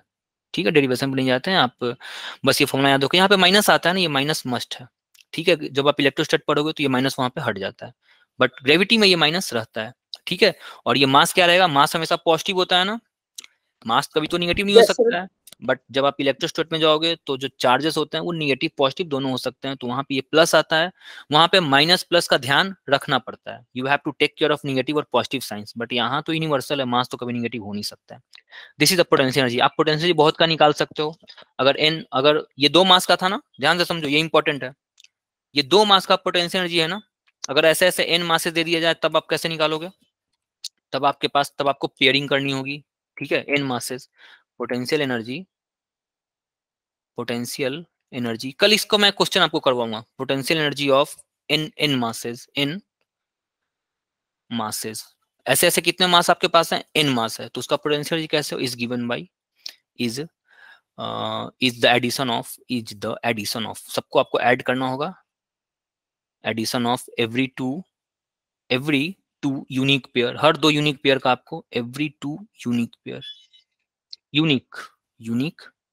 पेयर। और अगर n मास है आपके पास तो पेयर्स कितने बनते हैं भाई, तो पेयर्स जो है ना वो आपको बन जाएगा ये जो है ना ये n इंटू n-1/2 इतने पेयर्स आपको बनेंगे। कल इस पे मैं क्वेश्चन आपको करवाऊंगा, ये बड़ा अच्छा कॉन्सेप्ट है ये, कल मैं इस पे आपको क्वेश्चन करवाऊंगा, ठीक है। फिलहाल आप जान जाओ कि अगर 2 मासेस हैं तो आपने तो लिख दिया g m1 m2/r², ठीक है, 2 मासेस ये सपोज आप एक इक्विलेटरल ट्रायंगल ले लो, आप मान लो आप एक इक्विलेटरल ट्रायंगल ले लो आप, मैं आपसे पूछ रहा हूँ कि भाई मुझे इसका पोटेंशियल एनर्जी निकाल के बताओ, इसका जो साइड है ना, साइड का डिस्टेंस a दे रखा है, इक्विलेटरल ट्रायंगल है, साइड का डिस्टेंस a दे रखा है, इसका मास m1 है, इसका मास m2 है, इसका मास m3 है। मैं आपसे पूछ रहा हूँ इस सिस्टम का पोटेंशियल एनर्जी बताओ, ठीक है। आप कैसे निकालोगे बताओ, कोई आइडिया है बताओ, सानिया, राहुल, अभय, अच्छा क्वेश्चन है ये क्वेश्चन पूछा जा चुका है इसलिए मैं बता रहा हूँ, क्या आइडिया लगाओगे? पोटेंशियल एनर्जी एक सिस्टम का मैं पूछ रहा हूँ ना, 2 मास का तो मैंने आपको बता दिया, ये निगेटिव आएगा ना, निगेटिव के साथ रहता है ना, 2 मास के लिए तो मुझे पता है, तो आप क्या करोगे, आप पेयरिंग करोगे, ठीक है, आप क्या करोगे, पेयरिंग करोगे, एक पेयर ये बनेगा, ठीक है, 3 पेयर इसमें आपको दिख रहे होंगे, तीनों सेपरेट 3 पेयर आपको दिखने चाहिए, एक पेयर ये बनेगा, ठीक है, और एक पेयर ये बनेगा, 3 पेयर आपके बनेंगे। आप क्या करोगे, तीनों पेयर्स का इंडिविजुअल पोटेंशियल एनर्जी निकालोगे और फिर तीनों को ऐड कर दोगे, ठीक है। समझ में आ रहा है मैं जो बता रहा हूँ भाई? Okay sir. Yes sir sir. पहले फिर समझ में आ रहा है कैसे करना है? अगर आपके पास 2 से ज्यादा अगर मास आ जाएंगे तो क्या करोगे? अभी तो आपको 3 मास दिख रहा है, ऐसे ऐसे n मास दिखेंगे तो आपके पास पेयर्स कितने बनेंगे, पेयर्स इतने पेयर बनेंगे ना, इतने पेयर्स आपके पास बनते हैं, ठीक है। देखो तो 3 पेयर के लिए आपके पास 3 बना है ना, इस पे फिट बैठ रहा है कि नहीं बैठ रहा है जरा बताओ तो, देखो तो 3 इंटू 3-1/2 3 इंटू 2/2 2 कैंसिल हो गया, 3 पेयर्स बनने चाहिए थे इस फॉर्मूले के अकॉर्डिंग, और 3 पेयर मुझे दिख भी रहा है। Yes sir. बताओ भाई, सानिया समझ में आया? राहुल बताओ। Yes sir. ठीक है, तो आप पेयर कैसे, अगर आपके पास मान लो 6 ऑब्जेक्ट दे दिए गए हैं, 6 ऑब्जेक्ट्स, सपोज करो कि 6 मासेस दे रखे हैं ना, 6 मास, तो पेयर्स कितने बनाओगे? 6 यूनिक पेयर बनाना है ना, यूनिक अलग अलग पेयर बनाना है भाई, सबको कंबाइन मत करना। यूनिक पेयर्स आप कितने बनाओगे? 15 कैसे निकाले? फॉर्मूले से। यस 15, ठीक है। और 15 को फिर आप निकालोगे, 2-2 करके आप 15 निकालोगे और फिर उन 15 को आप ऐड करोगे तो आपका क्या आएगा, रिजल्टेंट पोटेंशियल एनर्जी आ जाएगा, ठीक है भाई। क्लियर है ये? पोटेंशियल एनर्जी क्लियर है? पोटेंशियल एनर्जी का बस यही, और कुछ है नहीं, ठीक है। चलो अब आगे बढ़ते हैं, अब पोटेंशियल पे आते हैं ना, पोटेंशियल, सिंपली पोटेंशियल पे आते हैं। पोटेंशियल का फॉर्मूला होता है वी कैपिटल वी रहता है ना, इट्स वी। इसका डिफिनेशन कैसे है भाई, ये G/R, ये निगेटिव, ये भी निगेटिव के साथ आएगा ना, ये पोटेंशियल भी निगेटिव के साथ आता है। कैसे आता है, तो simply potential energy per unit mass होता है, potential energy per unit mass, potential energy divided by mass, इसको हम क्या बोलते हैं, पोटेंशियल बोलते हैं। किसी एक ब्लॉक का पोटेंशियल, कितना पोटेंशियल है उसके पास। इसके ढेर सारे फॉर्मूले आपने पढ़ा होगा, तो पहला तो ये तो पॉइंट मास के लिए निकला है, दूसरा आप रिंग के लिए पढ़ चुके होगे, ठीक है। रिंग के बाद आप solid sphere, hollow sphere, hollow sphere और पता नहीं क्या क्या कितनी चीजों के लिए आप लोग पढ़ चुके हो। रिंग का पढ़ चुके हो, डिस्क का तो नहीं निकाला गया होगा। रिंग के बाद सॉलिड स्फीयर आप पढ़े होगे, सॉलिड स्फीयर का आपने पोटेंशियल निकाला होगा, फिर आपने हॉलो स्फीयर का आपने पोटेंशियल निकाला होगा। ये सब आप निकाले हो या नहीं निकाले हो, बताओ, निकाले हो या नहीं निकाले हो? सही, तो राहुल, उसका रोटेशनल वाले चैप्टर में है। नहीं, ये इसका भी निकलता है। सर राहुल, सानी, आप लोग निकाले हो नहीं निकाले हो? ये सब कोई नहीं निकाला है, चलो ठीक है। नहीं ये कॉम एनसीईआरटी बुक में ये सब नहीं दे रखा है, ठीक है, एनसीईआरटी बुक में तो नहीं दे रखा है, but competition point of view से ये वेरी वेरी वेरी इंपॉर्टेंट, इसके बिना तो आप आगे बढ़ ही नहीं सकते। जेईई मेंस में इस पे बहुत सारे सवाल आ चुके हैं। तो ये सब आप फॉर्मूला देख लेना जो भी है, इन सब के कारण आप पोटेंशियल निकालते हो। फिर आप फील्ड पे जब आप आते हो ना, जब आप फील्ड पे आते हो तो इसी पोटेंशियल का फिर आप फील्ड निकालते हो। ठीक है, आप क्या करते हो भाई, अभय क्या करना होता है हमें, हमने पोटेंशियल निकाला। ठीक है, पोटेंशियल कोई एक ऑब्जेक्ट यहाँ पे मास m रखा हुआ था, इस मास के कारण r डिस्टेंस पे आपने क्या निकाला, पोटेंशियल निकाला, इक्वल्स टू व्हाट। ठीक है, तो अब आप क्या करते हो, पोटेंशियल निकालने के बाद आप फिर फील्ड निकालना शुरू करते हो, है ना, ग्रेविटेशनल फील्ड।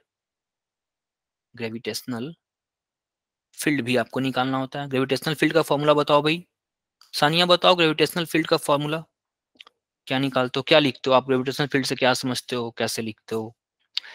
सर जहाँ तक उसका ग्रेविटेशन का वो हाँ, होता है, एग्जैक्टली, बट मैथमेटिकल फॉर्मूला बताओ, बताओ राहुल, मैथमेटिकल फॉर्मूला बताओ, मैथमेटिकली आप कैसे फील्ड को कैसे लिखते हो मैथमेटिक्स में? अगर मैं आपसे मैथमेटिकल फॉर्मूला पूछूं कि भाई फील्ड का मुझे मैथमेटिकल फॉर्मूला बताओ, आप कैसे लिखोगे, क्या लिखोगे सर बताओ? F/m। या राइट, यूनिट मास पे लगने वाला force, force acting on unit mass, हो गया, यही तो है। ठीक है, इसका यूनिट लिखने के लिए आप क्या करोगे, न्यूटन पर केजी हो जाएगा क्या? Yes sir. ठीक है, this is the unit of gravitational field. अब ग्रेविटेशनल फील्ड भी आप बहुत तरह से निकाल सकते हो। जो दो सबसे कॉमन है वो है सॉलिड स्फीयर, हॉलो स्फीयर का ग्रेविटेशनल फील्ड आपको निकालना होता है, वो सबसे कॉमन है। वो तो आपसे पूछा ही जाएगा, हर एग्जाम में पूछा जाएगा, तो सॉलिड स्फीयर से आप भाग नहीं सकते हो। ठीक है, तो सबसे पहला पॉइंट आता है gravitational field due to solid sphere. Solid पहले हॉलो पे आता है ना, पहले हॉलो स्फीयर पे आता है, ध्यान से समझो, ये इंपॉर्टेंट है। Electric field, gravitational field due to hollow sphere. Hollow sphere, hollow का मतलब है ना खाली, अंदर से कॉस्को का जो बॉल आपने देखा होगा ना, वो हॉलो स्फीयर होता है। और ड्यूज बॉल, जो क्रिकेट का बॉल, जो विराट कोहली और रोहित शर्मा जो खेल रहे हैं ना, वो अंदर से ना भरा हुआ होता है। और जो हम लोग जो गली क्रिकेट खेलते रहते हैं ना, वो कॉस्को का बॉल होता है, वो खाली होता है। टेनिस बॉल, जो टेनिस जो चल रहा है, रोजर फेडरर और राफेल नडाल, एंडी मरे जो खेल रहे होते हैं ना, वो एक हॉलो बॉल होता है, अंदर से खोखला होता है। बट जो क्रिकेट जो होता है ना, जो विराट कोहली और सचिन लोग जो खेल रहे हैं, वो भरा हुआ होता है, अंदर से पूरा कॉम्पैक्ट होता है, उसमें अंदर में खाली जगह नहीं होता है। That is hollow and solid. तो हॉलोस्फेयर के लिए क्या होता है भाई, ई ड्यू टू हॉलोस्फेयर। देखो ध्यान से, ये दो केसेस है ना, केस दो है ना, इसके दो केसेस आएंगे, ए इनसाइड और बी क्या है, आउटसाइड। आउटसाइड। चलो आउटसाइड का तो सबको पता होगा, आउटसाइड का बताओ, राहुल बताओ, आउटसाइड का बताओ, आउटसाइड का फील्ड कैसे निकालते हो? सर पाई स्क्वायर से। नहीं, पाई स्क्वायर से कैसे निकालोगे, मैं डायरेक्ट फॉर्मूला पूछ रहा हूँ आपसे, डायरेक्ट फॉर्मूला मुझे बताओ, मैथमेटिक्स का डायरेक्ट फॉर्मूला। आउटसाइड, ये मेरा हॉलोस्फीयर है ना। सर जो फोर्थ मास पे रहा है वो। ठीक है, वो सब तो ठीक है आपका बात, बट अब एग्जैक्ट बताओ ना मुझे, मैं यहाँ पे निकालना चाह रहा हूँ ना एक्स डिस्टेंस पे, यहाँ पे मुझे आप फील्ड निकालो ड्यू टू हॉलोस्फीयर। हॉलोस्फीयर के कारण मुझे इसका फील्ड बताओ आप बाहर में। सानिया आप बता सकती हो? आपको मैंने एक हॉलोस्फीयर दे रखा है रेडियस r का, मैं इसके सेंटर से x डिस्टेंस दूर, बाहर, बाहर अंदर नहीं ना, बाहर, इस हॉलोस्फीयर के बाहर मैं आपसे पूछ रहा हूँ, यहाँ पे मुझे इसका फील्ड बताओ। बताओ सानिया, आता है आपको या नहीं? नहीं सर, नहीं चलो आता। अभय बताओ आप, अभय। सर नहीं पड़े वाला। ओके चलो ठीक है, पॉइंट मास के लिए, पॉइंट मास का पहले बताओ भाई, पॉइंट मास का क्या होता है, पॉइंट मास के लिए कैसे डिफाइन करते हैं? ये अगर पॉइंट मास मेरा मत देखो, ये बहुत इंपॉर्टेंट है ना, very very very very important, ये कहीं पीछा नहीं छोड़ेगा, तो ये तो बहुत ही इंपॉर्टेंट है। आप मतलब ग्रेविटेशनल फील्ड आपको अगर डिफिनेशन बेसिक फॉर्मूला नहीं आ रहा है तो बहुत ही ये दिक्कत है, बहुत ही इंपॉर्टेंट है ये, बहुत इंपॉर्टेंट। इसका मास अगर m है, अगर मैं एक पॉइंट मास है ना, ये एक पॉइंट मास है, पॉइंट मास का डिफिनेशन कोई बता सकता है? पॉइंट का डिफिनेशन कोई बता सकता है? इसका डिफिनेशन पॉइंट मास सर का जो बहुत छोटा मास हो। ठीक है, बहुत छोटा, कितना, कैसे डिफाइन कैसे करोगे? मैथमेटिकल डिफिनेशन बताओ, डिफाइन कैसे करोगे? सानिया अभय बताओ, डिफाइन कर सकते हो पॉइंट मास? सर ये सर्कल सा होता है जिसका रेडियस बहुत कम होता है। सर डीएम एक ऐसा ऑब्जेक्ट, एक ऐसा मास जिसका लेंथ, ब्रेथ और हाइट जीरो होता है, टेंडिंग टू जीरो होता है। पॉइंट मास के पास ना लेंथ होता है, ना ब्रेथ होता है, ना हाइट होता है, that is called point mass. ठीक है, दिस इज आइडियल। अगर आप आइडियल, ये एक आइडियल कॉन्सेप्ट है, ऐसा तो कोई ऑब्जेक्ट हो ही नहीं सकता है जिसका पॉइंट, जिसका लेंथ ना हो, जिसका ब्रेथ ना हो, जिसका हाइट ना हो। बट पॉइंट मास कहने का मतलब होता है कि लेंथ, ब्रेथ और हाइट तीनों क्या होगा, टेंड्स टू जीरो होगा ना, तीनों टेंड्स टू जीरो होगा, that is called point mass. ठीक है, तो मैं उस पॉइंट मास की मैं बात कर रहा हूँ, बहुत ही छोटा, मतलब बहुत बहुत बहुत बहुत बहुत छोटा, उसका लेंथ मेजर नहीं कर सकते हो ना, उसका ब्रेथ मेजर नहीं कर सकते हो, उसका हाइट मेजर नहीं कर सकते हो, that is called point mass. तो एक पॉइंट मास के लिए अगर मैं आपसे एक्स डिस्टेंस की दूरी पे मैं पूछूं कि भाई मुझे यहाँ का ग्रेविटेशनल फील्ड बताओ, यहाँ का ग्रेविटेशनल फील्ड कितना होता है, पॉइंट मास m है, तो इसका फॉर्मूला मेरे पास डायरेक्ट, इसका फॉर्मूला आप लिख सकते हो gm/x²। ठीक है, और ये आपको याद रखना है ना, gm/x²। gm/x² कहाँ से आया, एक पॉइंट मास के लिए आया। ये कैसे निकलता होगा, ये कैसे निकलता होगा, देखो कैसे निकलता होगा ये। अभी अभी राहुल ने इसका डिफिनेशन बताया था, क्या बताया था definition, force on unit mass. ठीक है, फोर्स ऑन यूनिट मास, तो दो मास के बीच का फोर्स कितना होता है भाई, G m1 m2/r²। ठीक है, तो किसी का भी, या तो आप m1 से डिवाइड कर दो, या तो आप m2 से डिवाइड कर दो। मैं m1 से डिवाइड कर देता हूँ, दिस इज फील्ड ना, this is field, equals to G m2/r²। ये देखो, ठीक है, और ये पॉइंट मास के लिए है ना, ये स्ट्रिक्टली पॉइंट मास के लिए है। अभी मैं एक्सटेंडेड ऑब्जेक्ट के लिए मैं बात नहीं कर रहा हूँ। हमें पढ़ना क्या होता है, पॉइंट मास के लिए पढ़ना होता है, और एक्सटेंडेड ऑब्जेक्ट्स के लिए पढ़ना होता है एक्सटेंडेड मास। एक्सटेंडेड मास में क्या क्या आएगा भाई, आपका रिंग आएगा, आपका स्फीयर आएगा, आपका डिस्क आएगा, आपका सिलेंडर आएगा, ये सारे एक्सटेंडेड मास बोले जाते हैं। ये टर्म्स जो है ना, ये टर्म्स आपको कंफ्यूज करेंगे, कोई भी आप बुक खोलोगे तो आपको एक्सटेंडेड ऑब्जेक्ट्स ही नहीं समझ में आ रहा है, एक्सटेंडेड मास ही नहीं समझ में आ रहा है, पॉइंट मास ही समझ में नहीं आएगी। पॉइंट मास के लिए निकाल करके आप एक्सटेंडेड के लिए आप कैसे निकालते हो, तो पहले हम पॉइंट मास का निकालते हैं। पॉइंट मास का निकालने के लिए हम बेसिक फॉर्मूले पर चलेंगे, जो राहुल ने सिंपल बताया कि भाई सर मास से डिवाइड कर दो आपका फील्ड मिल जाएगा, तो बिल्कुल हम बेसिक पे चलेगा, मास से डिवाइड कर दिया, मेरा फील्ड का फॉर्मूला आ गया, दिस इज द फॉर्मूला, ये फॉर्मूला है ये। ठीक है, बट ये फॉर्मूला जो है ना वो सिर्फ और सिर्फ पॉइंट मास के लिए है, इसको स्फीयर के लिए मत लगा देना। स्फीयर के पास एक हाइट होता है, लेंथ होता है, ब्रेथ होता है। क्यूब के लिए मत लगा देना, क्यूबिकल ब्लॉक में दे रहा हूँ, एक क्यूबिकल मास में दे रहा हूँ, ये बॉटल में दे रहा हूँ। मैं पूछ रहा हूँ कि इस बॉटल के कारण 5 मीटर दूरी पे मुझे फील्ड निकाल के दो, तो डायरेक्ट आप ये फॉर्मूला अप्लाई नहीं करोगे ना, ये फॉर्मूला अप्लाई नहीं करोगे।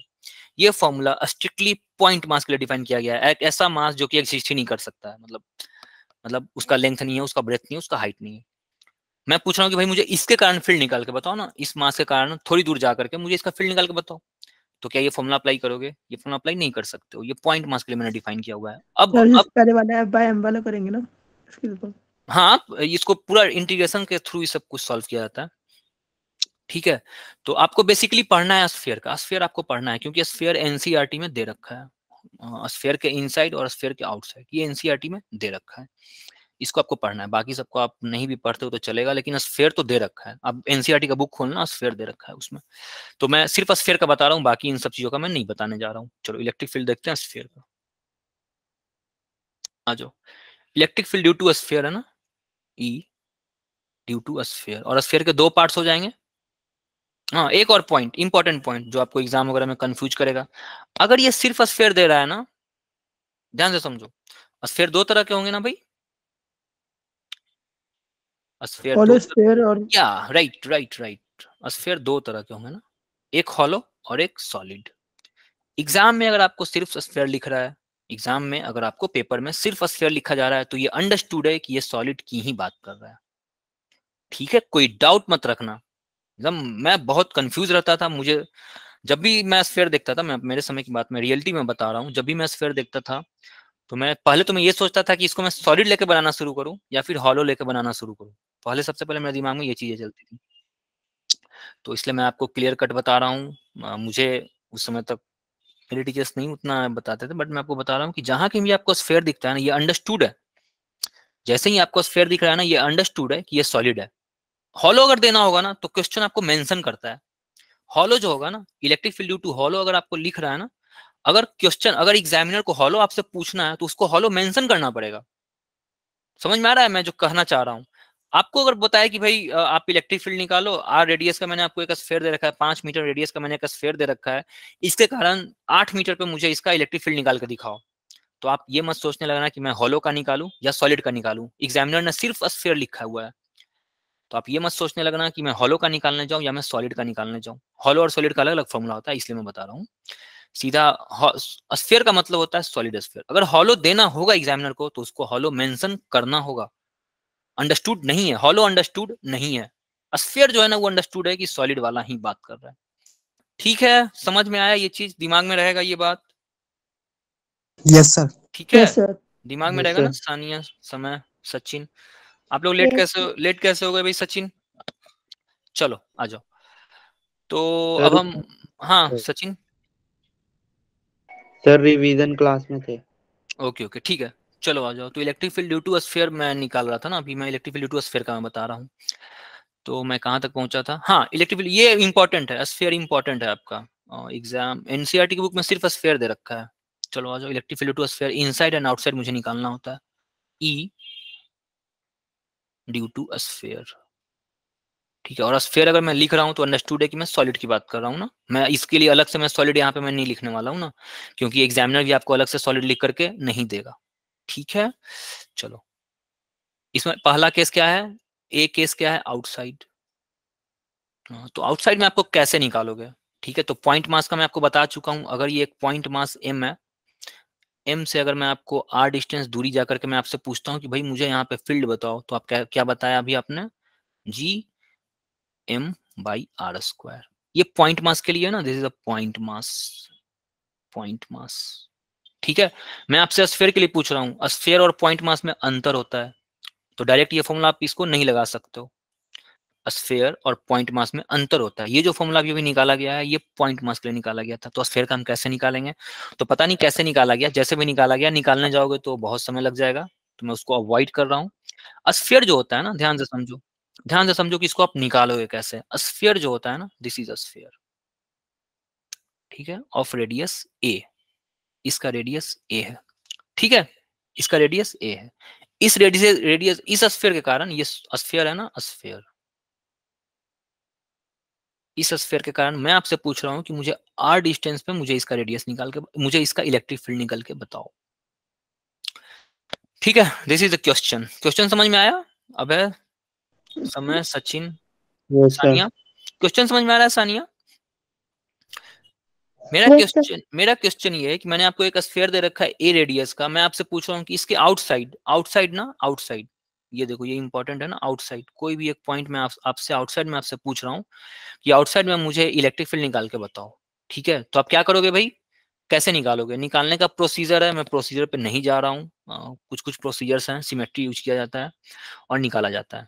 तो आप कैसे निकालोगे? सिंपली जो ये पूरा का पूरा स्फीयर जो होता है ना, इसको एक, इसका स्फीयर का मास जो भी रहा होगा, सपोज कर लो कि m मास रहा होगा, तो इस पूरे स्फीयर को आप पिचका दो, है ना, इसको कंप्रेस कर दो, कंप्रेस करके इस पूरे स्फीयर को ना आप एक पॉइंट मास मान लो, जो कि इसके सेंटर पे बैठा हुआ है और उसका मास m है।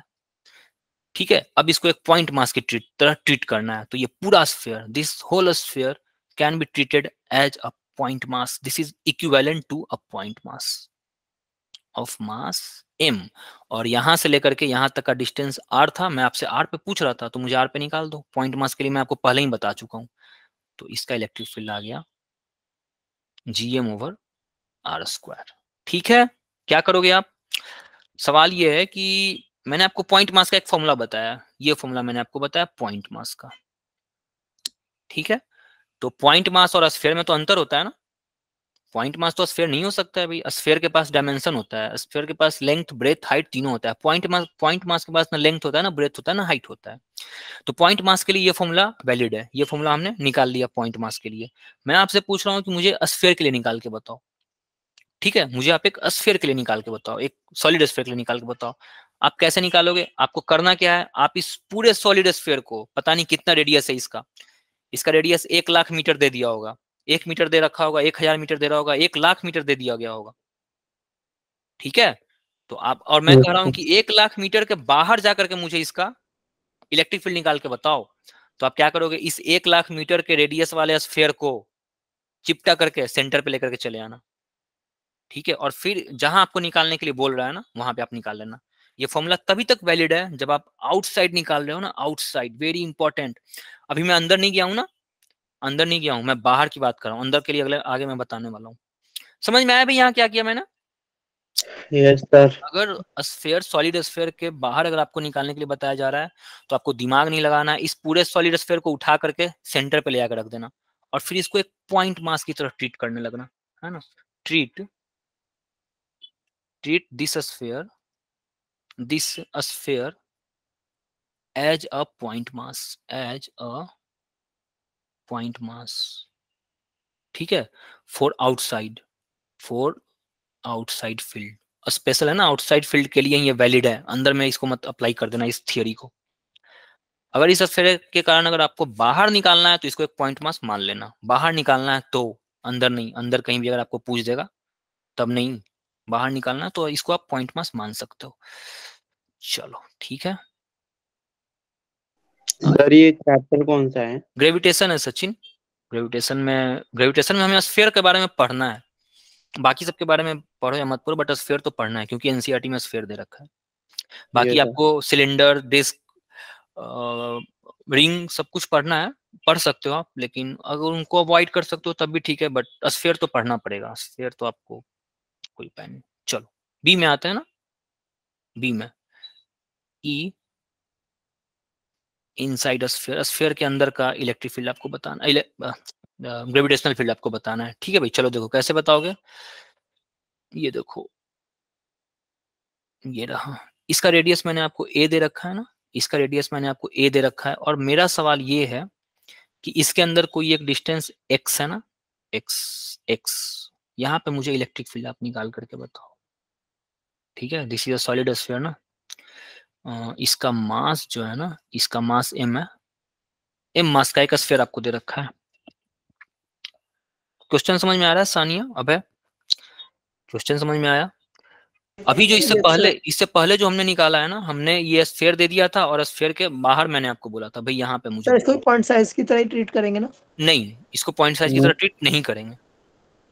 ठीक है, यही प्रॉब्लम है, इसलिए मैं आपको पिछले बार मैंने आपको बताया था कि आउटसाइड जब निकालना है ना, अगर मैं आपसे आउटसाइड बोल दूं तो इस पूरे मास को ले जाकर के चिपटा कर देना और सेंटर पे ले जाकर रख देना, यहाँ पे ले जाकर रख देना इसको, और जो पॉइंट मास का जो फॉर्मूला अप्लाई करते हो वो फॉर्मूला अप्लाई कर लेना, आंसर आ गया।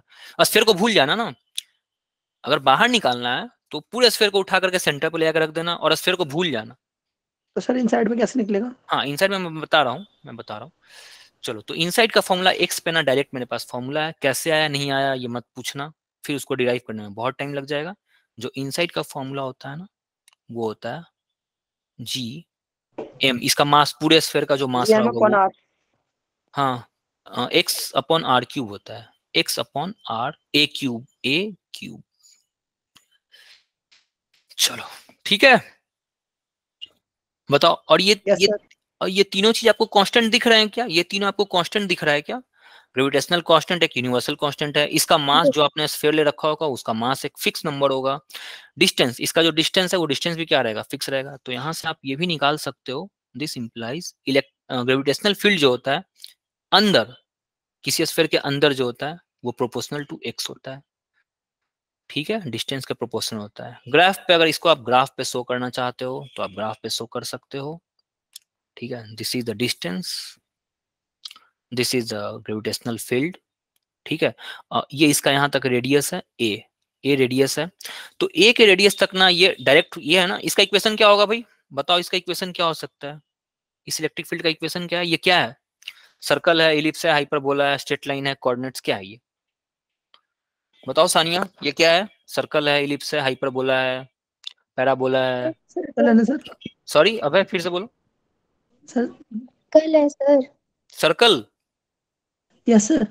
ये आपको सर्कल दिख रहा है, इसका ई, हाँ बोलो सानिया। सर स्फीयर है। ये आपको स्फीयर दिख रहा है, ये इक्वेशन स्फीयर बता रहा है, ये इक्वेशन एक स्फीयर को बता रहा है भाई। ये इक्वेशन क्या बता रहा है? ई और एक्स का रिलेशन है, और ये इलिप्स बता रहा है, हाइपरबोला, सर्कल, पैराबोला भी बोलो भाई, कोई पैराबोला भी बोल दो। फिर आप भी बता दो। ग्रेविटेशनल फील्ड और एक्स का रिलेशन है, तो ये सर्कल, इलिप्स, हाइपरबोला, स्फीयर कैसे हो सकता है भाई? y बराबर mx का इक्वेशन है ये कौन सा फॉर्मेट है? y बराबर mx, इसका फॉर्मेट क्या है अभी? y बराबर mx है क्या? No sir. ये फॉर्मेट नहीं है y बराबर mx का। y एक्सिस पे मैंने e रखा हुआ है और x एक्सिस पे मैंने ये रखा हुआ है। Yes sir. ठीक है, तो इसको आप y की तरह ट्रीट कर सकते हो और ये जो है ये x है। ये आपको ये फॉर्मेट नहीं दिख रहा है? और m के बराबर ये पूरा m है, यस यस सर। सर। ये पूरा m है। कोऑर्डिनेट ज्योमेट्री में पढ़े हो ना भाई, 11th में तो कोऑर्डिनेट पढ़ना है, अब ये तो मत को कोऑर्डिनेट नहीं पढ़े हो। यस सर पढ़ा है। ठीक है, तो और ये m को क्या बोलते हैं भाई बताना? स्लोप। या The ये slope. स्लोप होता है। तो y बराबर mx कैसा? ये स्ट्रेट लाइन होता है। ठीक है, ये होता तो एक Yes. स्ट्रेट लाइन है, बट ये कैसा, इसकी एक और खासियत होती है, ये सेंटर ये ओरिजिन से पास भी करता है। y बराबर mx प्लस सी, स्ट्रेट लाइन का इक्वेशन जो होता है ना वो होता है mx प्लस सी होता है। और अगर ये Yes. c 0 रहेगा ना तो ये जो स्ट्रेट लाइन है ना ये ओरिजिन से पास कर रहा होता है। ठीक है, समझ में आ रहा है या फिर समझ में आ रहा है भाई सबको ना? अब है यस सर। Yes sir. है ना? तो ये एक स्ट्रेट लाइन है, इसका इक्वेशन कुछ ऐसे होगा अप टू ए तक जो है ना ये एक स्ट्रेट लाइन जाएगा, यहां तक है ये देखो, अप टू ए तक ये एक स्ट्रेट लाइन जाएगा। ठीक है, और ए के बाद जो है ना ये कुछ इस तरह से बिहेव करता है ये। ठीक है, ए पर जो ग्रेविटेशनल फील्ड होता है सरफेस पे वो मैक्सिमम होता है which is equals to gm by A square, ये इसका कर्व होता है। ठीक है, ये कर्व, इस कर्व के बारे में कुछ बता सकते हो? ये कर्व क्या है? Circle, hyperbola, ellipse, parabola, sphere, क्या है ये कर्व? बताओ भाई। बहुत पुअर है ये तो, आप लोग पढ़े नहीं हो ग्रेविटेशन, आप लोग नहीं पढ़े हो स्फीयर से, तो स्फीयर के बिना आप लोग कैसे आगे बढ़ते हो? Very very very very very important, मतलब वेरी इंपॉर्टेंट, मतलब वेरी इंपॉर्टेंट। इसके बारे में मैं क्या कहूँ? हाइपरबोला। हाँ सचिन बोलो। सर ये हाइपरबोला है। हाइपरबोला है, बताओ कैसे है? सही है हाइपरबोला है, बताओ कैसे है हाइपरबोला? हाइपरबोला कैसे है? एग्जैक्ट हाइपरबोला नहीं है बट ये हाइपरबोला टाइप का ही है। कैसे होगा ये बताओ? इसका इक्वेशन क्या था? ध्यान से देखो, ध्यान से देखो, आप लोग को थोड़ा सा मैथमेटिक्स से स्ट्रांग करो भाई, बिना मैथ्स का कोई फिजिक्स नहीं होता है ना। मैथ्स अगर स्ट्रांग नहीं है तो फिर फिजिक्स अच्छा नहीं पढ़ पाओगे आप। Yes sir. देखो ये जो इक्वेशन है ये किसका है? Slope. G M X by A cube. ठीक है, और ये आउटसाइड हो गया ना, ए रेडियस तो मेरा यहीं तक था ना भाई, ये जो ए रेडियस है वो तो मेरा यहीं तक था। ए के बाद मैं बाहर जा रहा हूँ ना, ये ए के बाद मैं आगे जा रहा हूँ, तो आगे तो आउटसाइड वाला पॉइंट हो गया ना। जैसे ही मैंने ए को क्रॉस कर दिया वैसे ही इलेक्ट्रिक फील्ड जो है ना वो एक पॉइंट मास की तरह ट्रीट करने लगेंगे हम। जब तक अंदर है ए के अंदर, जब तक मैं हूं तब तक मैं ये फॉर्मूला अप्लाई करूंगा। जब तक मैं ए के अंदर हूँ, रेडियस के अंदर जब तक हूँ तब तक मैं ये फॉर्मूला अप्लाई करूंगा। तब तक जो है ना ये स्ट्रेट लाइन फॉलो करेगा, ऐसा स्ट्रेट लाइन जो ओरिजिन से पास कर रहा है। ध्यान से समझो, जब तक मैं इस रेडियस के अंदर हूँ, a is the radius, a is the limit, मेरा ए लिमिट है। जब तक मैं ए के अंदर हूँ, कहीं भी मैं घूम रहा हूँ ना, इस स्फीयर के अंदर मैं कहीं भी अगर घूमूंगा ना तो एक स्ट्रेट लाइन आएगा पासिंग थ्रू ओरिजिन। जैसे ही मैं ए को क्रॉस कर गया, जैसे ही मैं बाहर, यहां से जैसे ही मैं यहाँ पे आया, जैसे ही मैं बाहर आ गया, ये पूरा का पूरा स्फीयर जो है ना वो एक पॉइंट मास की तरह ट्रीट करने लगेगा। ये पूरा का पूरा स्फीयर कहाँ जाके बैठ जाएगा? सेंटर पे जाके बैठ जाएगा। और उसके लिए जो फॉर्मूला हमारे पास होता है वो कौन सा होता है? G M by X square. ठीक है, जिससे इलेक्ट्रिक फील्ड। तो यहाँ का जो रिलेशन आ रहा था ना, ध्यान से समझो, अभी भी ध्यान से समझो, ये भी इंपॉर्टेंट है। ये जो रिलेशन है ना, ये वाला जो रिलेशन है, ये जो रिलेशन है इसमें E is proportional to x है, और ये जो रिलेशन है ना इसमें E is proportional to 1/x square है। ये दोनों फिर यहाँ पे कांस्टेंट है, ये देखो ये दोनों यहाँ पे कांस्टेंट है, और यहाँ पे ये तीनों कांस्टेंट है ना, ये तीनों कांस्टेंट है। समझ में आ रहा है भाई मैं जो समझा रहा हूँ? सानिया आपको समझ में आ रहा है क्या? Yes sir. अब है समझ में आ रहा है? Yes, समझ में आ sir. रहा है? मैं ये कर्व समझाने की कोशिश कर रहा हूँ भाई कि ये कर्व बहुत इंपॉर्टेंट है। मतलब आप लोग ये फोटोन बैच में इतनी हालत कैसे खराब है आप लोगों की? ठीक है, तो ये कर्व तो बहुत इंपॉर्टेंट है। चलो हो गया। ये इनसाइड स्फीयर कॉम्प्लिकेटेड क्या है? इनसाइड वाला कॉम्प्लिकेटेड है ना, ये वाला कॉम्प्लिकेटेड था। आउटसाइड का तो सिंपल है। आउटसाइड को हम कैसे निकालते हैं? पॉइंट मास की तरह ट्रीट करते हैं। आउटसाइड में तो कुछ सोचना ही नहीं है, कभी नहीं सोचना है। इनसाइड में ना डिस्टेंस पे मैटर करता है। आउटसाइड में तो बस पॉइंट, इसको पूरे को ले जा करके पॉइंट पे बैठा दिया करो। ठीक है, चलो अब हॉलो पे आते हैं ना, सॉलिड का हो गया, हॉलो पे आते हैं, आ जाओ। दूसरा क्या है मेरा, E due to hollow sphere. Hollow के लिए मैं फिर से बता रहा हूँ, अगर एग्जामिनर को हॉलो पूछना होगा ना तो एग्जामिनर हॉलो लिखेगा, उसको लिखना ही है। और अगर हॉलो मेंशन नहीं कर रहा है तो उसका मतलब है कि वो सॉलिड की बात कर रहा है। तो इसको आप लोग भूलना मत, ये वेरी इंपॉर्टेंट कॉन्सेप्ट। मैं अपने समय में बहुत कंफ्यूज रहता था। E due to hollow sphere, hollow sphere खोखला स्फीयर है ना। चलो इसका भी 2 केस बनेगा, ए आउटसाइड और इनसाइड और बी इनसाइड। ठीक है, आउटसाइड ये आपका हॉलो स्फीयर है ना, हॉलो हॉलो, इसका मास m मान लेता हूं मैं, m, इस मास के कारण आउटसाइड कहीं भी r डिस्टेंस मान लो, इसका एक्चुअल रेडियस जो है ना वो a है, इसका रेडियस r है। मैं आपसे पूछ रहा हूँ कि यहाँ का मुझे फील्ड बताओ, ग्रेविटेशनल फील्ड बताओ। ठीक है, सर, इससे भी पॉइंट मास की तरह हाँ ट्रीट बिल्कुल, इसका करते भी पॉइंट मास मान लें। This is equivalent to, this sphere is equivalent to, ये इक्विवेलेंट होगा किसके भाई, एक पॉइंट मास की तरह होगा।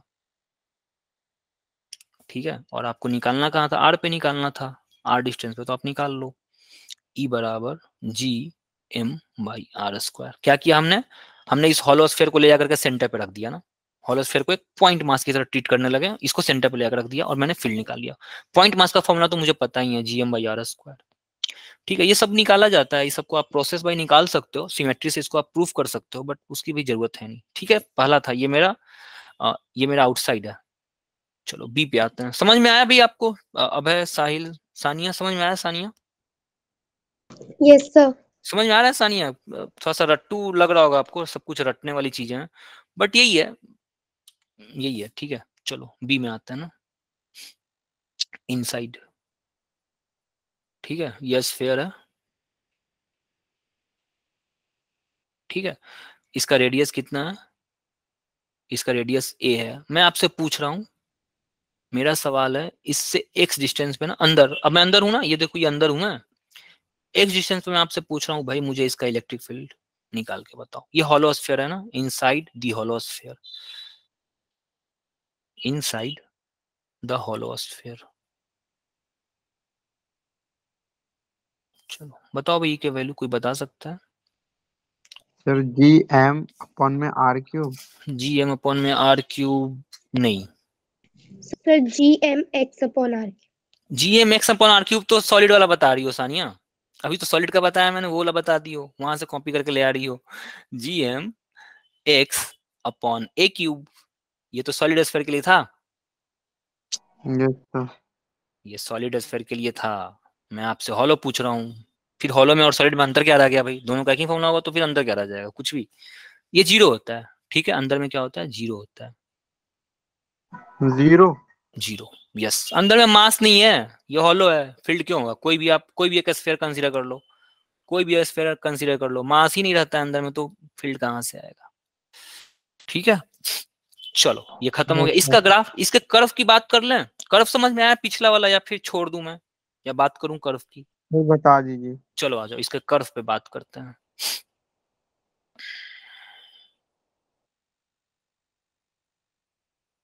ठीक है, एक बार मैं ए तक जाऊंगा और फिर मैं ए के बाद जाऊंगा। चलो जीरो से ए तक, मैं जीरो से कहीं भी, जीरो से ए तक मैं जा रहा हूँ ना, कहीं भी जीरो से ए तक का कहीं भी जाऊंगा, जीरो से ए तक कहीं भी जा रहा हूँ ना, अंदर में, अंदर में किसी भी पॉइंट पे जा रहा हूँ तो इलेक्ट्रिक ग्रेविटेशनल फील्ड कितना आया भाई? Sir, zero. जीरो, इनसाइड में जीरो। तो ये देखो यहां से यहां तक कर्व आएगा, कर्व ये रहा मेरा ए तक। ठीक है, समझ में आया सानिया, आपको समझ में आ रहा है? ये जीरो, ये लाइन क्यों मैं ड्रॉ कर रहा हूँ, इलेक्ट्रिक फील्ड ग्रेविटेशनल फील्ड ये है ना भाई, ये एक्सिस ग्रेविटेशनल फील्ड है ना, तो ग्रेविटेशनल फील्ड तो अंदर में है ही नहीं, up to zero, up to A, sorry up to A, radius तक तो ग्रेविटेशनल फील्ड है ही नहीं। तो रेडियस तक का ग्रेविटेशनल फील्ड मैंने क्या कर दिया, ए तक जब भी तुम जाओगे ना, ए तक कहीं भी अगर आप जा रहे हो ना, तो आपको ग्रेविटेशनल फील्ड कितना मिलने वाला है, जीरो मिलने वाला है। जीरो। ए के बाद, ए के बाद जैसे ही आप यहाँ पे आए हो ना, जैसे ही आप यहाँ पे आ गए, यहाँ पे आ गए, यहाँ पे आ गए, यहाँ आ गए, यहाँ कहीं भी आप यहाँ कहीं भी कितना भी दूर आप आ गए, जैसे ही आपने इस स्फीयर से बाहर कदम रखा, आपको अचानक ग्रेविटेशनल फील्ड मिलने लगता है। और उसका वैल्यू कैसे आप निकालते हो, एक पॉइंट मास की तरह निकालते हो। ठीक है, तो अंदर के लिए ये है, और बाहर में अचानक से यहाँ आएगा, कुछ ये आएगा, दिस इज, और ये कौन सा इक्वेशन फॉलो करेगा, E equals to gm/x²। Point mass, ये किसका फॉर्मूला है, एक पॉइंट मास वाला फॉर्मूला है। ठीक है, बताओ ये कर्व समझ में आया भाई किसी को या नहीं Yes. आया, है ना। ये जीरो क्यों हुआ भाई, ये जीरो क्यों हो रहा है, क्योंकि सर ए क्योंकि तक, बीच में मास ही नहीं है। क्योंकि रेडियस तक, जब तक इसका रेडियस है ना, अंदर कहीं भी घूम रहे हो ना, एक हॉलो स्फीयर के अंदर कहीं भी घूमोगे ना, तो आप ग्रेविटेशनल फील्ड फील नहीं करते हो आप, ठीक है, वो जीरो होता है। जैसे ही इसके बाहर आपने कदम रखा ना, आपको अचानक से ग्रेविटेशनल फील्ड मिलने लगता है। ठीक है, यहां तक क्लियर है भाई। Yes sir.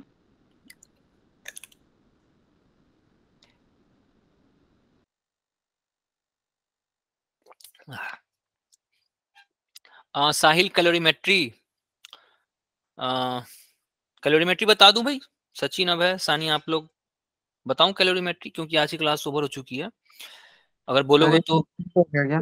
हाँ सचिन बोलो।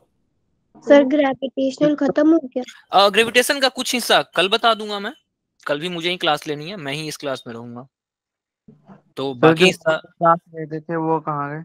हाँ सचिन फिर से बताओ, आवाज नहीं आ रही है। सर जो हमारी क्लास लेते थे सर और मैम, वो क्यों नहीं ले रही हैं? सचिन ये रिवीजन क्लास चल रही है, तो रिवीजन क्लास में सबको क्लब कर दिया गया है, किसी को कुछ भेज दिया गया है, मतलब किसी, कोई टीचर कुछ ले रहे हैं, कोई टीचर कुछ ले रहे हैं, रैंडमली, सब कुछ रैंडमली, किसी को डाउट लेना है, किसी को रिवीजन करना है, ये ऐसा कुछ है। आप कौन से टीचर आपके ले रहे थे सचिन, कौन से, किस, बोलो। सर एक मैम थी, खुशी मैम। खुशी मैम रही होंगी ना। हाँ खुशी मैम रही होंगी, तो खुशी मैम तो वैसे भी मेडिकल लीव पे है, आपको पता नहीं होगा, खुशी मैम तो मेडिकल लीव पे है। ठीक है, तो कल ना सानिया मैं इसको पूरा करूंगा, सानिया ठीक है, कल ग्रेविटेशन में पूरा करता हूँ। आज अब है, कहाँ गया वो बंदा, साहिल है ना, चूंकि ये डाउट क्लास था, तो पर्टिकुलर डाउट अगर साहिल का है कैलोरीमेट्री, तो उसका डिस्कस कर लेते हैं, देख लो, वो भी अच्छा टॉपिक है, इंपॉर्टेंट टॉपिक है वो भी। सर सैटरडे को भी होगी क्लास? हाँ कल 9 बजे से है। सर सैटरडे को नहीं, सैटरडे को टेस्ट है, सैटरडे को छुट्टी है आपकी, सैटरडे को छुट्टी है, फुल डे छुट्टी है आपकी। सर सैटरडे को टेस्ट है इस बार? हाँ सैटरडे को टेस्ट है ना भाई, आपको पता नहीं है, आपके पास। पिछली बार संडे को था। नहीं, सैटरडे को इस बार, संडे को क्लास है आपकी, संडे को क्लास लगने वाली है, संडे को रिवीजन होगा, रोटेशन का रिवीजन करवाना है संडे को, रोटेशन मैं पढ़ाऊंगा ना, रोटेशन मुझे ही मिला हुआ है, रोटेशन का रिवीजन करवाना है, वर्क पावर एनर्जी का करवाना है, unit dimension, Newton's law of friction, सबका करवाना है अगले जो 5-6 दिन आपके बचे। फिजिक्स चलेगी? हाँ सचिन, पूरे दिन फिजिक्स हाँ की पूरा क्लास फिजिक्स, अभी पूरा फिजिक्स चलेगा ना, अभी 4-5 दिन लगातार फिजिक्स चलने वाला है आपका। Yes sir. ठीक है, क्योंकि फिजिक्स पहला पेपर है ना। यस 16। हाँ फिजिक्स पहला पेपर है, और बहुत कुछ छूटा हुआ है ना भाई आप लोग का, रोटेशन हमने नहीं पढ़ाया, हमने ग्रेविटेशन नहीं पढ़ाया, हमने वर्क एनर्जी पावर नहीं पढ़ाया है, ये सब छूटा हुआ है, तो ये सब अभी हम करवाएंगे। ठीक है, रोटेशन मुझे मिला हुआ है, और बाकी टीचर्स को सबको अलग अलग बांट दिया गया है, मुझे रोटेशन मिला हुआ है, तो रोटेशन तो मैं ही पढ़ाऊंगा, जब भी कभी भी जब भी आपकी बैच लेगी तो रोटेशन मुझे ही करवाना है। ठीक है, बाकी ग्रेविटेशन कृष्णकांत सर को ग्रेविटेशन मिला हुआ है, और सोफिया मैम फ्लूइड्स पढ़ाएंगी, सोफिया मैम फ्लूइड्स पढ़ाएंगी, जो भी है वो लोग का है। ठीक है, तो संडे को आपकी क्लास है, याद रखना ना, संडे को आपकी क्लास है, पूरा रिवीजन। कंबाइन में होगी? हाँ सचिन, आवाज आपकी साफ नहीं आ रही है सर क्लास कंबाइन में होगी? ये मुझे नहीं पता है सचिन, ये पता नहीं कैसे होगा, मुझे नहीं पता, इसके बारे में कुछ आइडिया नहीं है, पता नहीं लिंक सबको भेजे जाएंगे या बैच वाइज भेजे जा रहे हैं, ये नहीं पता है मुझे, बट टीचर्स को असाइन कर दिया गया है कि आप अपने इतने इतने टॉपिक्स आप तैयार करो। ठीक है, तो संडे को आप लोग प्रिपेयर रहना, पूरा अच्छे से रिवीजन करेंगे हम लोग एकदम, आप चिंता मत करना, मतलब बहुत क्वेश्चंस, मतलब 1.5-2 घंटे का सेशन लगने वाला है, उसमें पूरा प्रीवियस ईयर क्वेश्चन आपको करवाया जाएगा, पूरा प्रीवियस ईयर, जो अब तक मान लो 5-6 साल के जो क्वेश्चन है ना पीछे वाले, वो सब हम आप लोग क्लास में सॉल्व करेंगे, पूरा सॉल्व करेंगे ना, एक एक क्वेश्चन सॉल्व करेंगे। Okay sir. हमने पिछली बार भी किया था, ये सब कुछ हमने पिछली बार भी किया था, अगर आप लोग को याद होगा, जब आपका अक्टूबर में फर्स्ट टर्म जो आपको आया था, अक्टूबर में मैं भी ले रहा था, अक्टूबर में आप लोग मुझसे मिले, कोई है जो मुझसे मिला हुआ है अक्टूबर मंथ में या इससे पहले? यस सर, मैंने लिया G19। Okay, yes G19 right, अब है हाँ अभय याद है, G19। तो मैं लेता रहता था, मैं साक्षी मैम और फिर हमारे तो शुभम सर थे। शुभम शुभम सर फिजिक्स थोड़े ना पढ़ाते हैं भाई, शुभम सर कौन फिजिक्स पढ़ाने लगे? केमिस्ट्री पढ़ा रहे थे वो तो। शुभम हाँ chemistry sorry, Shubham sir physics में तो शुभम सर नहीं है। फिजिक्स के साथ शाहिद सर है। हाँ साहिद सर थे, हाँ ठीक है, अभी साहिद सर तो ले ही रहे हैं। साहिद सर भी आज डाउट क्लास ले रहे हैं। डाउट क्लास में मैं हूँ, साहिद सर हैं और आकिब सर हैं, हम 3 लोग डाउट ले रहे हैं। और बाकी जो टीचर्स हैं उनको रिवीजन दे दिया गया, ऐसे ही बांट दिया गया, रैंडमली किसी को कुछ बांट दिया गया, तो वही हम लोग। चलो आज कैलोरीमेट्री देखते हैं, और आगे आप लोग प्रिपेयर रहना, ठीक है? बहुत अच्छे से रिवीजन करेंगे हम लोग, आपको एकदम यस सर। सारा जो है ना, सारे क्वेश्चन हम लोग कराएंगे, सारे प्रीवियस ईयर के पेपर्स हम करवाएंगे, सॉल्व करेंगे, भरोसा रखना, सारे टॉपिक्स का करवाया जाएगा। आपका काम घर पे बैठ कर रिवाइज करना है, जो भी चीज आपको पढ़ाई जा रही है उसको आप रिवीजन करो घर पे बैठ करके, ठीक है? रोटेशन मैं तैयार कर रहा हूँ, मैं बहुत अच्छे से मैं रोटेशन पढ़ाऊंगा, भरोसा रखना। पढ़ोगे तो अभय मुझसे पढ़ा हुआ है तो इसको तो पता होगा, हम लोग काफी कुछ पढ़ते थे। Okay sir. चलो ठीक है, अभी कैलोरीमेट्री थोड़ा सा देखते हैं, 15-20 मिनट टाइम तो हो चुका है, बट 15 अभी इसके बाद क्लास है आपकी, कोई और क्लास है? Yes sir. 9 बजे कौन सी क्लास है, क्या किया? Sir chemistry. अच्छा कौन, शुभम सर ले रहे हैं, कौन सर ले रहे हैं? सर मंजीत भारद्वाज अच्छा, सर हाँ, ठीक है, देते ठीक हैं, है। और कन्हैया सर भी लेते हैं। ओके चलो, तो बस 15 मिनट मुझे दो, मैं 15 मिनट में, साहिल पूछा कैलोरीमेट्री में 15 मिनट बैठो, 15 मिनट में कर दूंगा, अदरवाइज अगर किन्हीं को लीव करना है तो लीव कर सकते हैं। साहिल पूछ रहा है कैलोरीमेट्री, तो थोड़ा सा उसका डिस्कस कर लेते हैं, इंपॉर्टेंट है ना कैलोरीमेट्री। हाँ हाँ यस ठीक है, सर। ठीक है, बाय सर। ठीक है, बाय बाय बाय बाय, जिनको लीव करना है वो लीव कर सकते हैं। हाँ ठीक है, आओ कैलोरीमेट्री देखते हैं। ठीक है ना साहिल, अभी कैलोरीमेट्री शुरू करें ना साहिल? Yes sir. हाँ चलो आ जाओ, कैलोरीमेट्री देखते हैं। कैलोरीमेट्री, तो कैलोरीमेट्री बेसिकली एक डिवाइस होता है ना, एक इंस्ट्रूमेंट होता है, एक बर्तन होता है ना, कैलोरीमेट्री एक बर्तन होता है साहिल, ठीक है? इस बर्तन में ना, ये इंसुलेटेड बर्तन होता है, इस बर्तन में हम क्या करते हैं, हॉट ऑब्जेक्ट और कोल्ड ऑब्जेक्ट को मिलाते हैं। कैलोरीमेट्री में हम क्या करते हैं, हॉट ऑब्जेक्ट और कोल्ड ऑब्जेक्ट दोनों को हम मिलाते हैं, कोल्ड ऑब्जेक्ट को हम इसमें रखते हैं, और इसमें ना एक टेम्परेचर नापने के लिए एक थर्मोमीटर हम डाल के रखे रहते हैं। क्या करते हैं, हम एक टेम्परेचर मेजर करने के लिए एक थर्मोमीटर डाल के रखे रहते हैं, ठीक है? ताकि ये मेरा थर्मोमीटर जो होता है ना, इसमें रीडिंग्स होती है, ये रीडिंग मैं नोट करता रहता हूँ। हॉट ऑब्जेक्ट क्या करेगा भाई साहिल, हॉट ऑब्जेक्ट क्या करेगा, दोनों हॉट और कोल्ड ऑब्जेक्ट क्या करेगा, दोनों के बीच में टेम्परेचर का डिफरेंस है, और जब कभी भी टेम्परेचर का डिफरेंस आता है तो हीट फ्लो करता रहता है। हीट कब तक फ्लो करता रहेगा, हाई टू लो। तब तक बराबर नहीं होगा। जब तक एक कॉमन टेम्परेचर नहीं आ जाता है तब तक हीट फ्लो करता रहता है, ठीक है? तो हम कैसा, ये अगर ये बंद बर्तन है, ये पूरा बर्तन बंद है, तो मुझे कैसे पता चलेगा कि भाई कॉमन टेम्परेचर आ गया, मुझे कैसे पता चलेगा? तो मैं क्या करता हूँ, इसमें थर्मोमीटर डाल कर रखता हूँ। जब तक थर्मोमीटर का रीडिंग जो होता है ना, वो वेरी करता रहता है ना, मान लो कि अभी देख रहा हूँ तो 5 डिग्री आया, थोड़ी देर बाद ये 7 डिग्री हो गया, थोड़ी देर बाद ये 9 डिग्री हो गया, तो जब तक इसमें वेरिएशन दिखता रहेगा तब तक मैं मान कर चलूंगा कि हीट का ट्रांसफर हो रहा है, हीट जो है वो ट्रांसफर कर रहा होता है। जैसे ही ये थर्मोमीटर जो है ना वो फिक्स हो जाएगा कहीं पे जाकर के कि भाई अभी मैं देख रहा हूँ तो 10 डिग्री सेल्सियस है, मैं आधे घंटे बाद जा रहा हूँ तो फिर वो 10 डिग्री सेल्सियस ही आ रहा है, तो मैं समझ जाऊंगा कि हाँ भाई अब जो है ना टेम्परेचर कांस्टेंट हो गया, अब हीट का ट्रांसफर बंद हो चुका है, ठीक है? तो ये सब कुछ एक्सपेरिमेंट हम कैलोरीमेट्री में कर रहे होते हैं। तो कैलोरीमेट्री को हम करते क्या है, इसका एक और काम हम ये करते हैं कि इस पूरे कैलोरीमेट्री को ना हम एक डिवाइस में, हम एक इंसुलेटेड डिवाइस में हम बंद करके रखते हैं। कहाँ बंद रखते हैं हम इसको, इंसुलेटेड, ठीक है? ये लकड़ी वुडन बॉक्स होता है ना, ये वुडन बॉक्स होता है, ये वुडन बॉक्स में हम इसको रखते हैं।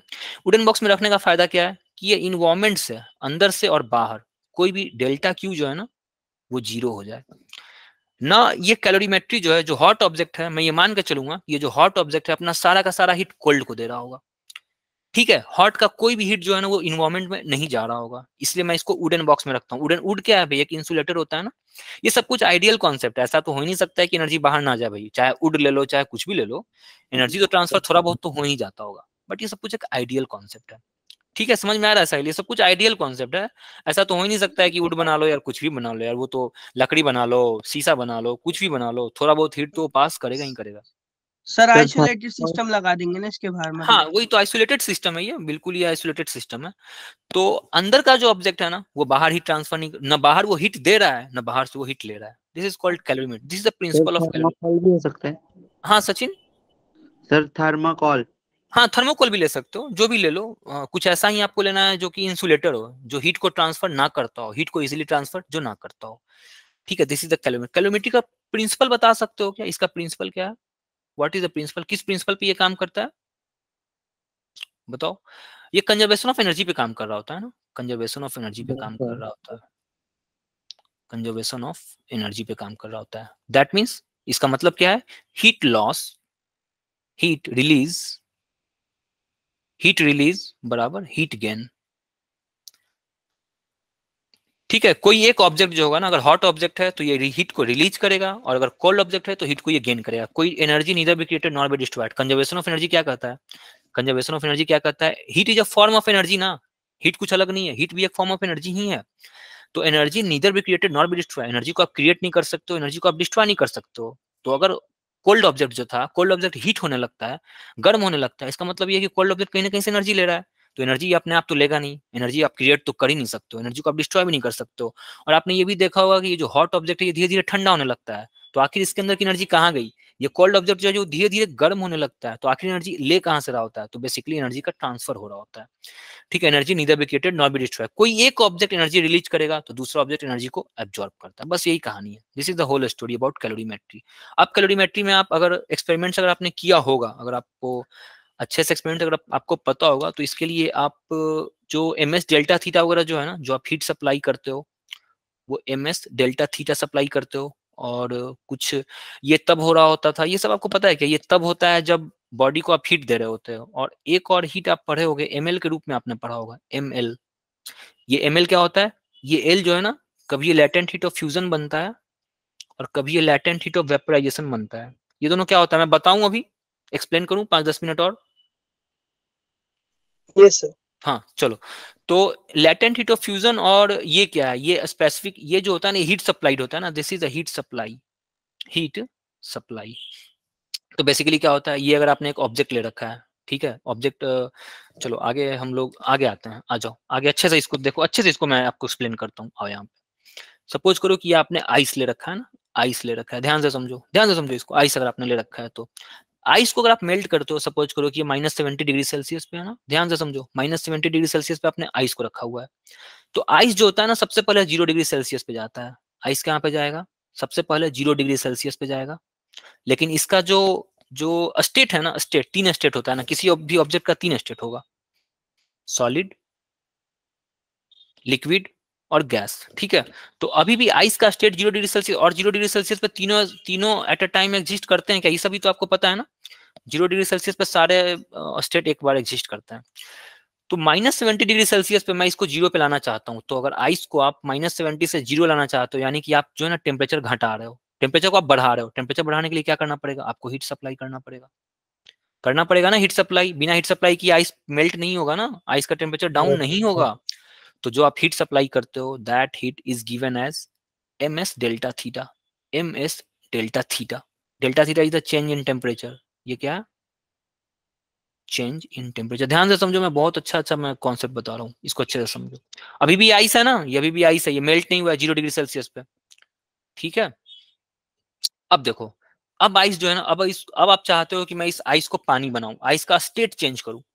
यहाँ पे स्टेट चेंज नहीं हुआ ना, आइस का आइस ही है, 0 डिग्री सेल्सियस पे आइस ही है, -70 डिग्री सेल्सियस पे भी आइस रखा हुआ था, 0 डिग्री सेल्सियस पे भी आइस ही रखा हुआ है, अभी भी इसका स्टेट चेंज नहीं हुआ है।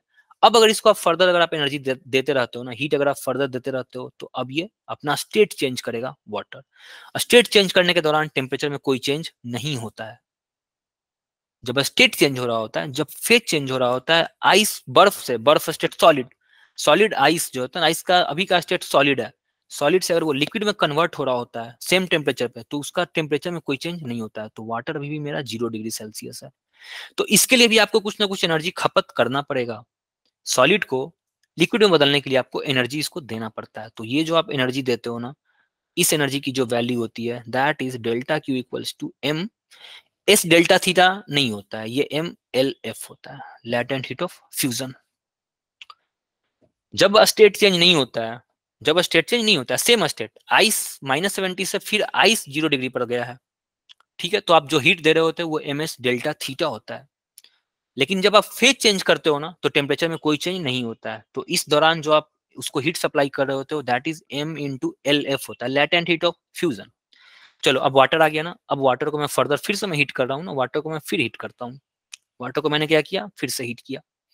वाटर को हीट किया, तो अब ये वाटर अभी भी वाटर के फॉर्म में ही है, और वाटर जो है ना अब 100 डिग्री सेल्सियस तक मैं इसको हीट किया, तो अभी भी स्टेट चेंज नहीं हुआ है ना, वाटर में ही है। ध्यान से समझो, कब स्टेट चेंज हो रहा है और कब स्टेट चेंज नहीं हो रहा है। अभी भी वाटर में ही है, सिर्फ टेम्परेचर का चेंज हुआ है। तो इसको जो आप हीट सप्लाई करते हो, that heat is given as delta Q बराबर ms डेल्टा थीटा।